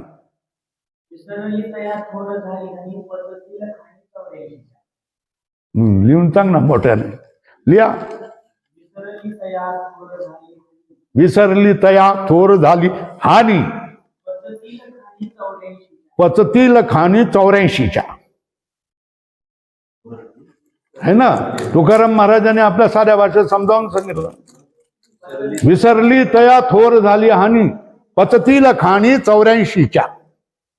पाठ करून ठेवा तुम्हाला. कधी हे पाठ कधी करता येईल ताई? कधी पाठ करता येईल? होय ना, कागदावर कपट्यावर लिहून ठेवायचं आणि पाठ करायचं की होय की नाही है ना. पचतील खाणी 84. विसरतील त्यांची थोर झाली हानी, पचतील खाणी 84च्या. संतांचं वाङ्मय हे आपणाला काय अमृत आहे, अमृत आहे. मरणाला जागृत करण्यासारखं आहे. चला, असेच समजणे जन्म मृत्यूच्या. काय लिहिलं? विसरली तया थोर झाली हानी, पचतील खाणी 84च्या. जन्ममृत्यूच्या अनर्थ परंपरेच्या द्वारा दुःख हेतू आहे याविषयी श्रुती सांगते. ही श्रुती पण पाठ करून ठेवा. कधी? कपट्यावर लिहून ठेवायचं बस. मृत्यू स मृत्युम आपनोती य इह नानेव पश्यति. काय? मृत्यो हो स मृत्युम आपनोती य इह नाना इव पश्यति है ना. जो या जगामध्ये अनेक, ज्याची अनेक दृष्टी आहे, नाना दृष्टी आहे, भेद दृष्टी आहे. नाना म्हणजे भेद दृष्टी आहे. ज्याच्याकडे अद्वैत दृष्टी नाहीये, ज्याच्यामध्ये भेद दृष्टी आहे, त्याला काय फळ मिळणार? नाही, एका मृत्यूपासून एका मृत्यूतून सुटला, दुसऱ्या मृत्यूतून जन्म, परत तिसरा मृत्यू, पुन्हा जन्म, पुन्हा काय आहे ना. कोणाला हे फळ, कोणाला हा दंड मिळणार आहे? हा हा हा जो नानेव पश्यती, नाना इव पश्यती, है ना. जगामध्ये भेद आहे. कोणाकोणाचा भेद आहे? जीव ईश्वर, जीव जड, ईश्वर जड, जड जड, जीव जीव, हे भेद आहे. असं जो मानेल त्याला काय होईल? मृत्यू आत्महत्या, त्याला एका मृत्यूपासून दुसऱ्या मृत्यूकडे, दुसऱ्याकडून तिसऱ्या मृत्यूकडे जावं लागेल. आणि ज्याला जो म्हणेल जीव आणि ईश्वर मी एकच आहे, मग त्याच्यासाठी काय झालं? हे भाकड कथा, लई खोटं सांगतं. हे काही नाही, मला नाही आहे. का? तुला का नाही? जीव आणि ईश्वर मीच काय? हम ब्रह्मास्मी, मी ब्रह्म आहे ना. आणि मी आत्मा आहे, मी देह नाही. एक देह नाही, मी आत्मा आहे. मी आत्मा जो आहे तो ब्रह्म आहे. हे अशा तऱ्हेने केल्यानंतर या सगळ्या गोष्टी भाकड कथा बनून जातात, अंधश्रद्धा बनून जातात. हे कोणासाठी जातं? अज्ञानासाठी, माझ्यासाठी नाही, असं म्हणून जातात. तो असे ठाम निश्चय झाले पाहिजेत. झालं ना. जो अद्वय, आता त्याचा अर्थ सांगतात, जो अद्वय ब्रह्मस्वरूपात नाना भेद असल्यासारखे पाहतो, तो एका मृत्यूपासून दुसऱ्या मृत्यूला प्राप्त होतो, अनर्थास प्राप्त होतो, भयास प्राप्त होतो. अनर्थ, दुःख, भय, चिंता, काळजा, या सगळ्या गोष्टी त्याला लागलेल्या असतात. तो पराधीन असतो, तो दीन असतो, तो दुर्बळ असतो. त्याला स्वतःचं काहीच नसतं, माझ्याजवळ काहीच नाही आहे असं त्याला वाटतं. आणि जो आपणाला काय समजतो? हम ब्रह्मास्मी समजतो, त्याच्यासारखं श्रीमंत कोणीच नाही, है ना. तो कधीच दुर्बळ असत नाही, कधीच घाबरत नाही, त्याला कधीच चिंता नसते, त्याला कधीच वाईट वाटत नाही, कधीच काही दुःख नावाची गोष्ट त्याला नसते. हे बघा किती प्रसन्न झाले आमचे जगजीवन, सध्या प्रसन्नतेमध्ये दिसत आहेत सगळ्या. पहिल्यांदा ओढल्यासारखा असा चेहरा होता ते. चला आता बघा, आता त्याच्यासाठी ही आता ताईनी या प्राप्त पाठ करून ठेवा. काय? दुधे जवळ घडे, तव तव संसार भय जोडे. साध्या याचा अर्थ सांगितलाय ना. भेद भ्रांतीला तुम्ही धरून राहिलात तर संसार भय तुम्हाला कटल्याशिवाय, न बोलवता, आमंत्रण न देता सगळी भयाची भूत तुमच्या जवळ आल्याशिवाय राहणार नाही. काय? संसार भय जोडे. काय सांगितलंय? दुजे जवळ घडे. पाठ करून ठेवा. आता म्हातारा माणूस आहेत, किती पाठ करत राहणार मी आता, है ना, है ना. आयुष्य सगळं पाठ करण्यात गेलं, आता काय करणार, है ना. दुजे जवळ घडे, तव संसार भय जोडे. हे पाठ करून ठेवा. जोपर्यंत तुम्ही दुजं मानाल तोपर्यंत काय होणार आहे? संसार भय तुम्हाला न बोलवता, आमंत्रण न देता सगळी भयाची भूत, काळजाची भूत, चिंताची भूत, श्रमाची भूत हे तुम्हाला जुळल्याशिवाय राहणार नाही. आणि जर जीव आणि ब्रह्माचा ऐक्याचा तुमचा दृढ निश्चय असेल तर आकाश जरी तुम्ही कोसळलं तर तुम्हाला महाभयंकर रोग लागलेला असेल तरी तुम्ही काही घाबरणार नाही. रोग माझा नाही, शरीराचा आहे, मी ब्रह्मस्वरूप आहे असंच म्हणणार की नाही. आपला जप काय राहणार? हम ब्रह्मास्मी, मी ब्रह्म आहे, मी देह नाही. हा रोग देहाचा आहे, देह जाणार आहे, देह द्यावा लागणार आहे. मी आत्मा आहे.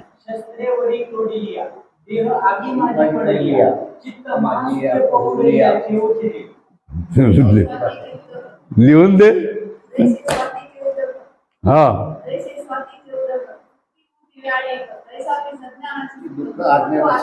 बघा याने पाठ केलेलं आहे की नाही. हे प्रत्येकाने असं जर पाठ करून ठेवलं ना तर हे तुम्हाला काय होऊन जाईल, जीवनामध्ये खूप प्रेरणा देणाऱ्या गोष्टी होऊन जातील. अतीव संकटाच्या वेळेला, अतीव दुःखाच्या वेळेला या सगळ्या गोष्टी आपल्याला काय करतात? प्रेरणा देतात. आपल्याला जी मन इंद्रिय खिन्न झालेली असतात त्यांना उत्तेजित करतात आणि जीवनाविषयीच्या आपल्या जीवनाचा अर्थ आपणाला मिळून जात असतो. चला पुढे जाऊया.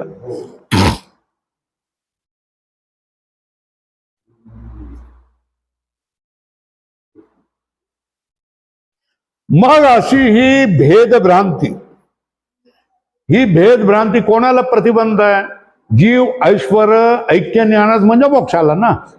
क्या ही भेदभ्रांती मोक्षाचा प्रतिबंधक आहे ना, म्हणजे परमानंदाचा प्रतिबंधक आहे आणि दुःखाचं कारण आहे ना. काय आपण ठरवलं ना, विषय काय? दुःखाची आत्यंतिक निवृत्ती आणि परमानंदाची प्राप्ती, बरोबर आहे ना. तर परमानंदाची प्राप्ती आणि दुःख निवृत्ती म्हणजेच मोक्ष ना, है ना. तो मोक्षाला प्रतिबंधक आहे आणि दुःखाला कारण आहे ना. दुःखाला कारण आहे असल्यामुळे या भेदभ्रांतीचे मिथ्यात्व जाणून तिचा निराश करावा. काय तुम्हाला काय सांगितलंय?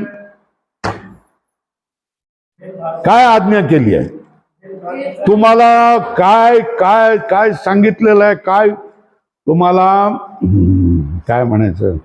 आज्ञा केलेली आहे किंवा सल्ला दिलेला आहे. सल्ला काय दिलाय? ही भेदभ्रांती मोक्षाला प्रतिबंधक आहे आणि दुसरं दुःखाला कारण आहे, म्हणून या भेदभ्रांतीलाच काय माना? मिथ्या माना, असा विचार करा. काय सांगितलंय? काय काय काय काय झालं? निश्चय काय झाला? भेदभ्रांती आपल्या मुक्तीला प्रतिबंध आहे, आपल्या मोक्षाला, आपल्या स्वतंत्रतेला, आपल्या स्वाधीनतेला, आपल्या अमरत्वाला काय कारण आहे? प्रतिबंध आहे. काय ही भेदभ्रांती आपल्या मोक्षाला, आपल्या मुक्तीला, आपल्या अमरत्वाला भेदभ्रांती प्रतिबंध आहे आणि दुःखाला कारण आहे.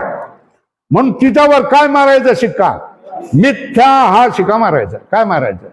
भेदभ्रांतीवर काय मारायचा शिक्का? हे मिथ्या आहे असं मानावं लागणार. चला,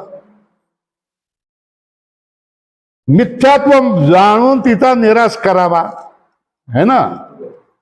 आणि सासू सुनेचं भांडण झाल्यानंतर आपण एका घरामध्ये राहतो, है ना, है ना. सारखं रोजची कटकट रोज कलह होतोय. तर मग एकाने तरी काय केलं पाहिजे? शांत बसलं पाहिजे की नाही? शांत बसणं म्हणजे समोरच्या माणसाला काय करणं आहे पण मिथ्या काय मानणं आहे, पण काय करणं मिथ्या मानणं आहे ना. आता बघा तुम्हाला सांगतो या गोष्टी कसं हे हा वेदांत हा शिकण्याची कसरत नाही, आपण कसरतच करतोय ना, है ना. शिक्षणाची कसरत नाही. तर हा वेदांत हा जीवनामध्ये उतरण्यासाठीच वेदांत आहे. आपलं जीवन व्यावहारिक जीवन देखील सुखाचं होण्यासाठीच आहे, है ना. सासू सुनेचं रोज भांडण होतंय ना. मग आता तिने काय करावं? भांडणाला कारण काय? ती सासू आहे, मी सून आहे, बरोबर आहे ना. हा भेद झाला. मग भेदावर काय करायचं? हा भेद काय? भेदाचा निराश करावा, मिथ्या मानावा. सासूला मिथ्या मानलं की भेदाचा निराश झाला ना. सासूला मिथ्या मानणं म्हणजे काय? सासूला मिथ्या मानणं म्हणजे काय? ती आहे तर तिला जेवण देणार नाही का? नाश्ता देणार नाही का? चहा देणार नाही का? पाणी लावून देणार नाही का? कपडे धुणार नाही का? हे सगळं करणार आहे. पण नाही ते देणार, ती व्यवहारामध्ये आहे म्हणून देणार. पण मिथ्या मानणं म्हणजे काय? एकटं बोलेल का? बोलणं कधी होतं? दोनच तर ना. बोलणंच नको म्हणून काय करायचं? तिला मिथ्या माना. लक्षात आलं का? आहे पण नाही आहे. काय आहे पण नाही आहे? अरे काय करायचं? काही केलं तरी काय विरोधत, काही केलं तरी विरोधत. कुठलीही गोष्ट केली तरी चांगलीच वाटत नाही. तर मग आता काय करायचं? नाहीच म्हणून समजायचं आणि आपण एकही शब्द बोलायचा नाही. काय शब्द बोलायचा नाही. ऐकलं तरी आपण काय करायचं, बहिरे आहोत असं करायचं. तो बहिरा माणूस पाहिलात का तुम्ही? हा, त्याला शिवी घेतल्यानंतर तो काय करेल? शिवी घातल्यानंतर हसेल की नाही? का? कारण शिवी घातलेली त्याला ऐकू येत नाही. पण शिवा घातलेलं त्याला ऐकू आलं तर गळा धरेल, तुम्हाला थोबाडत मारेल. बरोबर आहे की नाही? मग आपला ऐकून न येणं चांगलं का वाईट? लोकांना वाईट वाटतं. ठीक आहे ना. स्वामीजी मला 2000चं मशीन मुलाने आणून दिलेलं आहे. मी म्हटलंय काय लावलंय तू? अरे तुला ऐकू येत नव्हतं, ते आनंद होता. हसायचं फक्त, बाकी काय करायचंय? आहे की नाही सांग? आणि मशीन लावून दिलं म्हणजे शिवाय बरोबर तुला ऐकू येणार. समजतं का? तर म्हणजे काय आता मग या ठिकाणी मशीन न लावता काय करायचं? नाहीच आहे, मी एकटीच आहे असं समजून काय करायचं? सगळं काम करायचं. झालं की नाही? आता एक झालं, सासू सुनेचं झालं.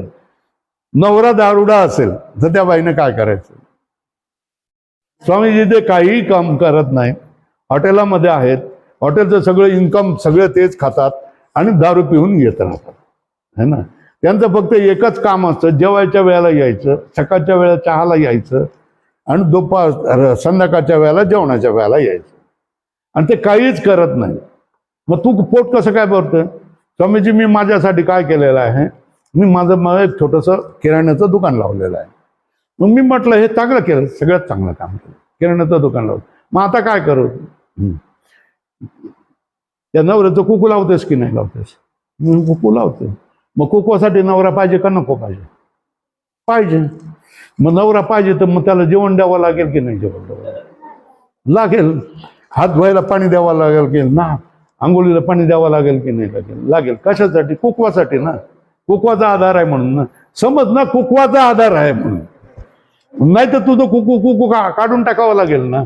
मग तेवढंच कर. कुकवाचा आधार आहे ना, बाकीच्या काय कामाचा नवरा नाही ना. मग तेवढंच समज. आला की काय करायचं? त्याला हात धुवायला पाणी द्यायचं, ताट द्यायचं. हा आणि झालं की हात धुवायला परत पाणी द्यायचं, टॉवेल द्यायचं, की ते गेलं तडमडत, है ना. पुन्हा संध्याकाळला आला की तसंच करायचं. त्याच्याशी तू एक वाद घातलास ना की तो 10 वाक्य बोलणार. आणि तू 10 वाक्य बोललो, ते 10 वाक्य बोललं की तू 100 वाक्य बोलणार. एवढंच काम कर, कारण तू कुकवाचा आधार आहे तुझ्या म्हणून, है ना. तू विधवा नाही आहे, सधवा आहे, हे जगाला समजतंय ना. मग त्याच्यासाठी तेवढं काम कर.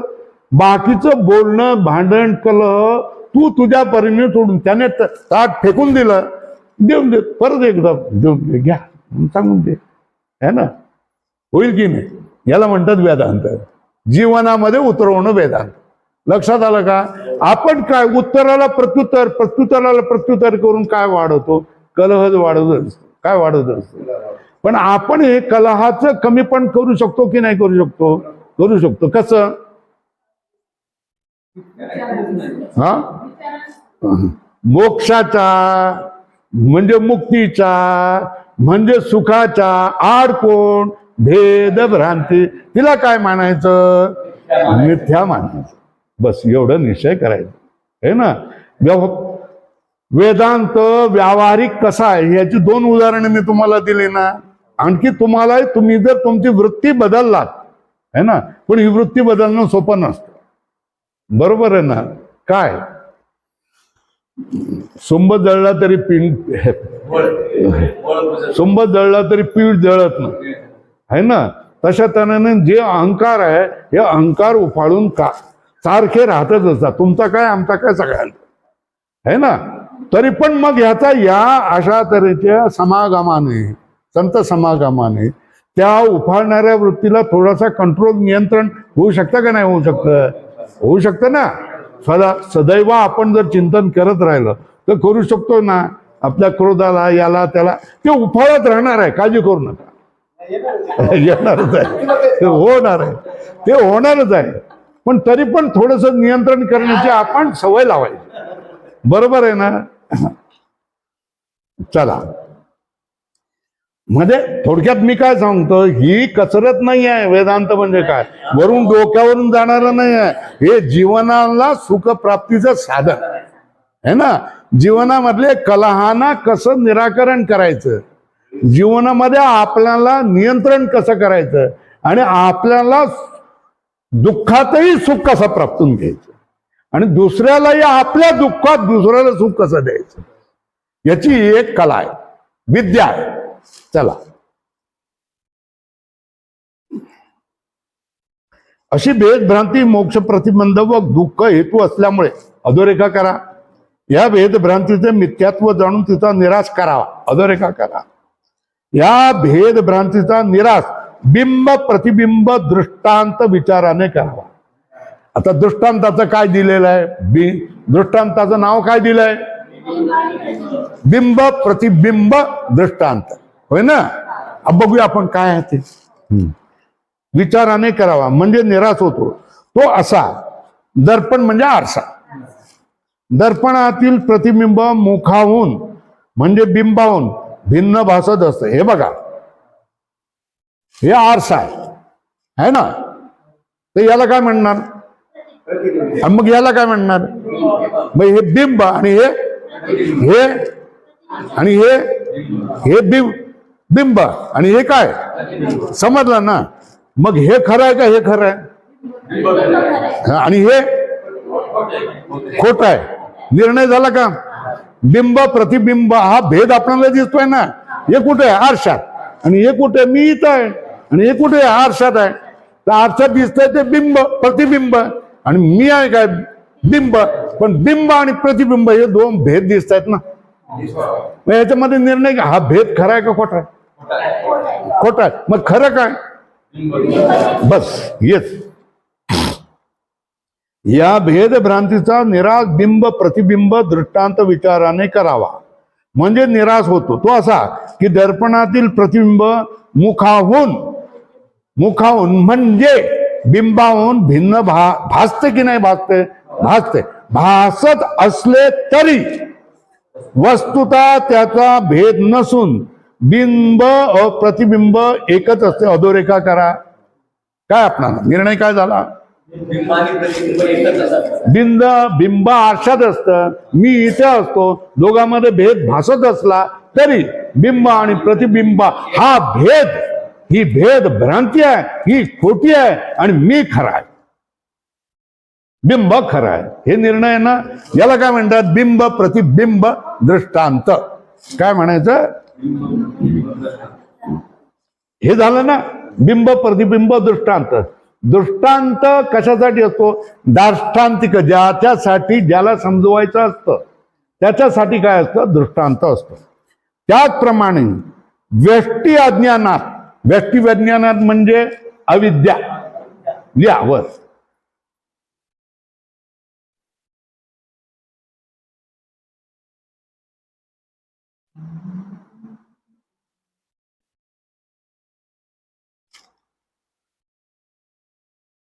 है ना. आता बघा, आपण जीव चैतन्य आणि कूटस्थ चैतन्य हा भेद केलेला आहे की नाही? हा, काय भेद केलेला आहे? जीव चैतन्य आणि कूटस्थ चैतन्य हा भेद केलाय ना. इथे कोण? कूटस्थ चैतन्य. हा कोण? जीव चैतन्य म्हणजे काय? अविद्या विशिष्ट. काय? अविद्या विशिष्ट. अविद्या म्हणजे काय? बुद्धी. म्हणजेच काय? अज्ञान. अविद्या म्हणजे अज्ञान, म्हणजेच काय? बुद्धी. बरोबर आहे ना? तेच म्हटलेलं आहे ना. बघ काय, व्यष्टी अज्ञान काय म्हटलेलं आहे. नंतर काय? शुद्ध सत्व गुणात्मक बुद्धी आहे ना. आणि काय? बुद्धीत म्हणजे अविद्येमध्ये आहे ना. काय? तिनाचा अर्थ एकच ना. काय? व्यष्टी अज्ञान, नंतर शुद्ध सत्व गुणात्मक बुद्धी आहे ना, आणि अविद्या एकच ना. हे अविद्या झालं ना. याचा अर्थ काय? अविद्या. याच्यामध्ये कोणाचं प्रतिबिंब पडतं? कूटस्थ चैतन्याचं प्रतिबिंब कोणामध्ये पडतं?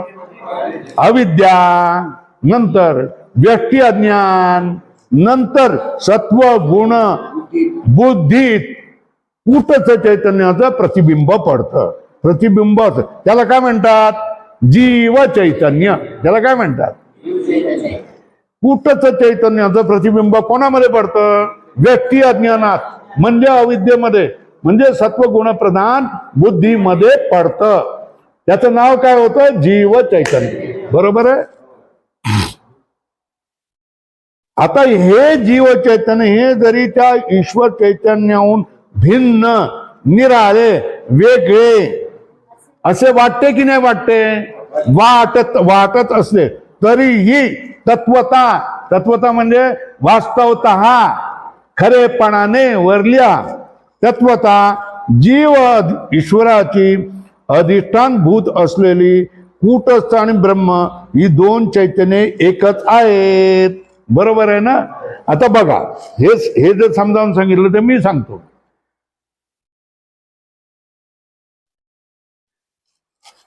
वर ईश्वर आणि खाली जीव. वरच्या ईश्वराला समष्टी म्हणायचं, खालच्या जीवाला काय? व्यष्टी म्हणायचं. समष्टी आणि व्यष्टी. ईश्वराचा वाच्यार्थ काय? माया विशिष्ट चैतन्य है ना. जीवाचा वाच्यार्थ काय? अविद्या विशिष्ट चैतन्य. लक्षार्थ काय? जीवाचा कूटस्थ चैतन्य. आणि ईश्वराचा लक्षार्थ काय? ब्रह्म चैतन्य. बरोबर आहे ना. ब्रह्म चैतन्य. ईश्वराचं ब्रह्म चैतन्याचं मायेत पडलेलं प्रतिबिंब म्हणजे ईश्वर है ना. आणि कूटस्थ चैतन्याचं अविद्यात पडलेलं चैतन्य म्हणजे, अविद्यात पडलेलं प्रतिबिंब म्हणजे कोण? बरोबर आहे ना. तर प्रतिबिंब खरं की बिंब खरं? मग जीव चैतन्य खरा का कूटस्थ चैतन्य खरा? कूटस्थ चैतन्य खरा. बरं, मायामध्ये पडलेलं प्रतिबिंब ईश्वर आहे ना. आणि त्याचं अधिष्ठान कोण आहे? ब्रह्म है ना. अधिष्ठान चैतन्य कोण? ब्रह्म व्यक्तीमध्ये. मग ब्रह्म खरं की ईश्वर खरा? बरोबर आहे ना. ईश्वर हे काय? ब्रह्म चैतन्याचं प्रतिबिंब आहे है ना. तर व्यष्टीमध्ये अधिष्ठान चैतन्य कोण? व्यष्टीमध्ये खालच्या बाजूला कूटस्थ चैतन्य.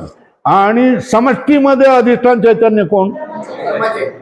मग हे ब्रह्म चैतन्य हे पण अधिष्ठान आहे आणि कूटस्थ चैतन्य हे पण अधिष्ठान आहे. आणि मग ह्यांचं एक रूप एकता नाही होणार का? होणार की नाही होणार? तितकीच गोष्ट आहे. अधिष्ठान म्हणून काय झाले? एकच झाले ना. हे अधिष्ठान चैतन्य वेगवेगळ्या नावाने त्याला म्हणतात. वाच्यार्थ, लक्षार्थ, उपाधी, औपाधिक, अनौपाधिक अशी वेगवेगळी नावं देतात. वेगवेगळ्या प्रक्रियेने संभव. बिंब प्रतिबिंब है ना. वर समष्टीमध्ये बिंब कोण? ब्रह्मचैतन्य. प्रतिबिंब कोण? ईश्वर चैतन्य. व्यक्तीमध्ये बिंब कोण? आणि व्यक्तीमध्ये प्रतिबिंब कोण? बरोबर आहे ना. तर जीव चैतन्य प्रतिबिंब हे काय आता? प्रतिबिंबावर शिका मारा. मिथ्या. मग खरं कोण? अधिष्ठान चैतन्य, बिंब चैतन्य. हे काय होतं? खरं होतं. यांची एकजूट होऊ शकते. बरोबर आहे ना. चला, आता काय झालं? कूटस्थ चैतन्याचे प्रतिबिंब असलेले जीव चैतन्य हे जरी त्या ईश्वर चैतन्याहून भिन्न, निराळे, वेगळे असे वाटत असले तरी तत्वता जीव ईश्वराची अधिष्ठान भूत कोण? सांगितलं. कूटस्थ आणि ब्रह्म ही दोन चैतन्ये एकच आहे. अधोरेखा करायला हे वेगळं वाटत असलं तरी हे काय? दोन चैतन्ये एकच आहे. याविषयी तुकाराम महाराज सांगतात. महत्वाचं आहे. बोला.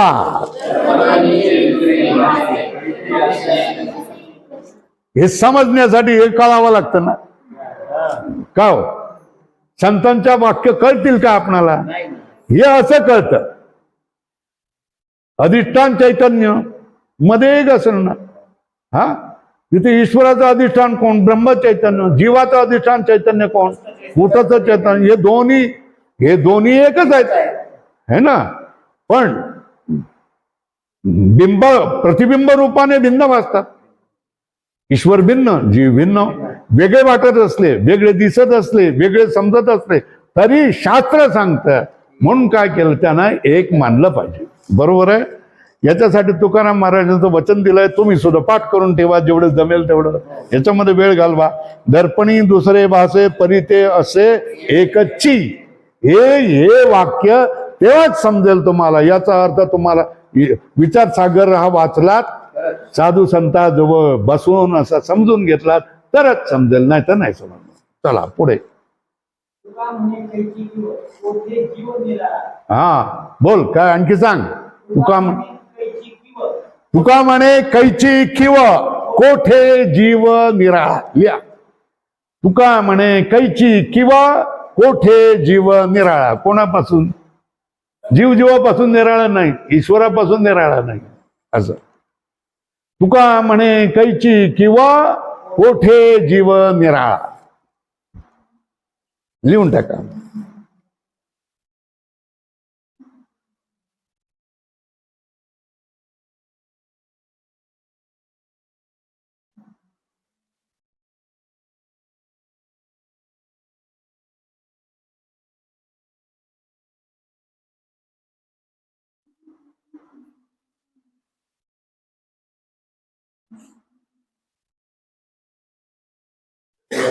झालं. आता पुढे झरकन जाऊया आपण. आरशात भासणारे प्रतिबिंब हे बिंबभूत मुखाहून वेगळे असतं का? नाही असते. बिंबभूत कोणत्याही पदार्थापेक्षा निराळे, भिन्न आहे असे वाटते ना? वाटते. तरी पण ते तत्वता वस्तुता वेगळे भिन्न नसते, है ना. हे उदाहरण आहे. काय? आरशात बिंबभूत मुखापेक्षा, बिंबभूत पदार्थापेक्षा आरशात भासणारे त्याचे प्रतिबिंब हे भिन्न निराळे वाटत असले तरी वस्तुता ते भिन्न निराळे असत नाही. हे झालं उदाहरण. तशाच तऱ्हेने एकाच चैतन्याच्या ठिकाणी भासणारा जीव चैतन्य एक आहे, एकच असू शकतं. चैतन्य एकाच चैतन्याच्या ठिकाणी भासणारा जीव ईश्वर हा भेद कसा मानायचा? कल्पित आहे. जीव ईश्वर हा भेद अधोरेखा करा. त्याच्यावर याला ठप्पा मारणं म्हणतात, शिक्का मारणं म्हणतात. काय म्हणतात? जीव आणि ईश्वर भेद दिसतोय, समजतोय, कळतोय, वाटतोय, निराळा वाटतोय, पण कल्पित. कसा मारायचा? शिक्का मारायचा. कल्पित आहे हा भेद. काय? अधोरेखा करा. हा भेद कल्पून असून वास्तविक दुसरे हे भेद कल्पित आहेत. वास्तविक काय? वास्तविक चैतन्य एकच एक आहे. झालं ना. एक वाक्य झालं. काय? कसं म्हणायचं? आरशामध्ये दिसणारे प्रतिबिंब आपल्यापेक्षा वेगळे वाटते, समजते, कळते, तरी पण ते वेगळे नसते. ते बिंबभूतच असते. आपणच असतो ना ते, है ना. तशा तऱ्हेने जीव चैतन्याच्या ठिकाणी, जीव आणि एकाच चैतन्याच्या ठिकाणी जीव ईश्वर हा भेद भासत असला, कळत असला तरी तो कल्पित आहे. वास्तविक काय? एकच चैतन्य आहे. बस त्याला मिथ्या मानायचं. भेद मिथ्या माना. त्याच्यावर काय? जीव आणि ईश्वर भेदावर काय मानायचं? कल्पित, मिथ्या, खोटा असं. हे आपणाला असं करावं लागतं. याला जप म्हणतात, आवृत्ती म्हणतात. भेद कल्पित असून वास्तविक चैतन्य एकच एक आहे. झालं. एक गोष्ट झाली.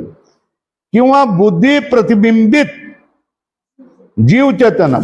बुद्धी प्रतिबिंबित म्हणजे बुद्धीमध्ये प्रतिबिंबित जीव चैतन्यात व माया प्रतिबिंबत मायेत प्रतिबिंब ईश्वर चैतन्यात, याच्यामध्ये उपाधी कोण लागतात? बुद्धी व माया. या दोन उपाधीमुळे जो भेद आहे असा वाटतो तो काय? कल्पित आहे. बरोबर आहे. दुसरं काय सांगितलं? बुद्धीमध्ये प्रतिबिंब जीव चैतन्यात आणि मायामध्ये प्रतिबिंब ईश्वर चैतन्यात. जो भेद दिसतो तो भेद बुद्धी व माया या उपाधीमुळे आहे असा वाटतो, तो कल्पित आहे. त्याला काय म्हणायचं? तो कल्पित आहे. वस्तुतः मूळ चैतन्यात भेद नसून ते कसं आहे? अधोरेखा करा. एकमेव अद्वितीय आहे. ही काय झाली? भेद बाधक युक्ती. काय? याच्यासाठी दोन युक्त्या सांगितलेल्या, एक बिंब प्रतिबिंब आणि एक उपाधी. काय सांगितलंय है ना? जशा तऱ्हेने आरशात दिसणारं प्रतिबिंब तुमच्या बिंबापेक्षा वेगळं असतं, वाटतं, भासतं, तरी पण ते बिंब प्रतिबिंब दुसरं नसतं, एकच बिंबच असतं. म्हणून बिंब आणि प्रतिबिंब हा भेद कसा कल्पित आहे. तशाच तऱ्हेने मायेमध्ये पडलेलं प्रतिबिंब म्हणजे ईश्वर आणि अविद्येमध्ये किंवा बुद्धीमध्ये पडलेलं प्रतिबिंब म्हणजे जीव, याच्यामध्ये भेद जरी भासत असला तरी त्यांचं अधिष्ठान एकच चैतन्य आहे. ही एक युक्ती है ना. आणि भेद कसा आहे? मिथ्या. भेदाला काय मानलं है ना. आता परत दुसरं काय? औपाधिक भेद. काय? जीवाची उपाधी कोण आहे? अविद्या आहे ना. अविद्या मिथ्या आहे म्हणून जीवही संपतो आणि कुठंच चैतन्य आहे ना. मायामध्ये पडलेली माया ही उपाधी आहे आणि ईश्वर हा औपाधिक आहे. ही मायारूप उपाधीला संपवली की ईश्वर संपतो. बनतं कोण? ब्रह्म. अधिष्ठान चैतन्य ब्रह्म, अधिष्ठान चैतन्य कोण? कूटस्थ. हे दोन्ही एकच आहे आणि त्याच्यामध्ये भेद हा औपाधिक आहे. भेद काय? भेद कसा तऱ्हेचा आहे? भेद हा औपाधिक आहे. म्हणून काय? वास्तव काय? जीव ईश्वरची एकता वास्तव आहे. काय? आणि जीव ईश्वरामधला भेद औपाधिक आहे. बरोबर आहे. बिंब प्रतिबिंबामधील भेदासारखा हा भेद औपाधिक भेद सुद्धा काय आहे? मिथ्या. बरोबर आहे. चला,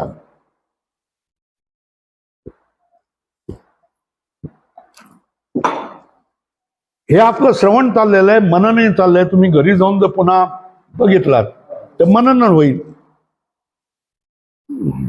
अशा रीतीने भेदबाधक युक्तीने मनन करून, काय करून, श्रवण झाल्यानंतर गुरुजवळ बसून श्रवण केल्यानंतर घरी जाऊन त्याच्याविषयी विचार केला, त्याला काय म्हणतात? मनन म्हणतात. याला युक्तीने साधणं.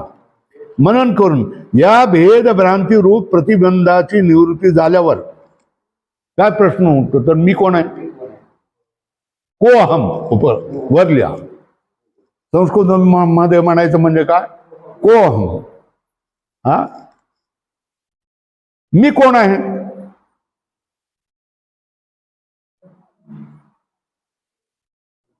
मी कोण आहे हा यालाच काय म्हणतात? आत्मविचार, अध्यात्म विचार. काय म्हणतात? मी कोण आहे याला काय म्हणायचं? यालाच काय म्हणायचं? अध्यात्म विचार. तुमच्या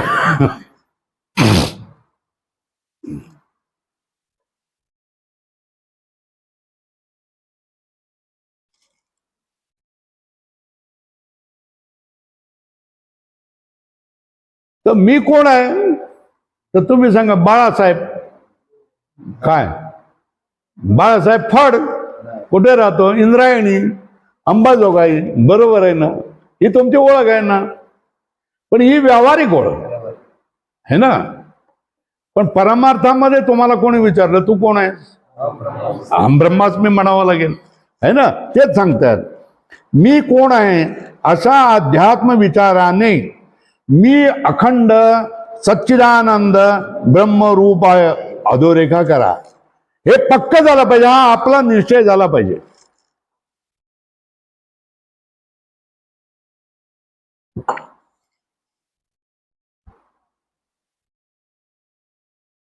अध्यात्म म्हटलं आत्मविषयक विचार, अध्यात्म विचार म्हणतात.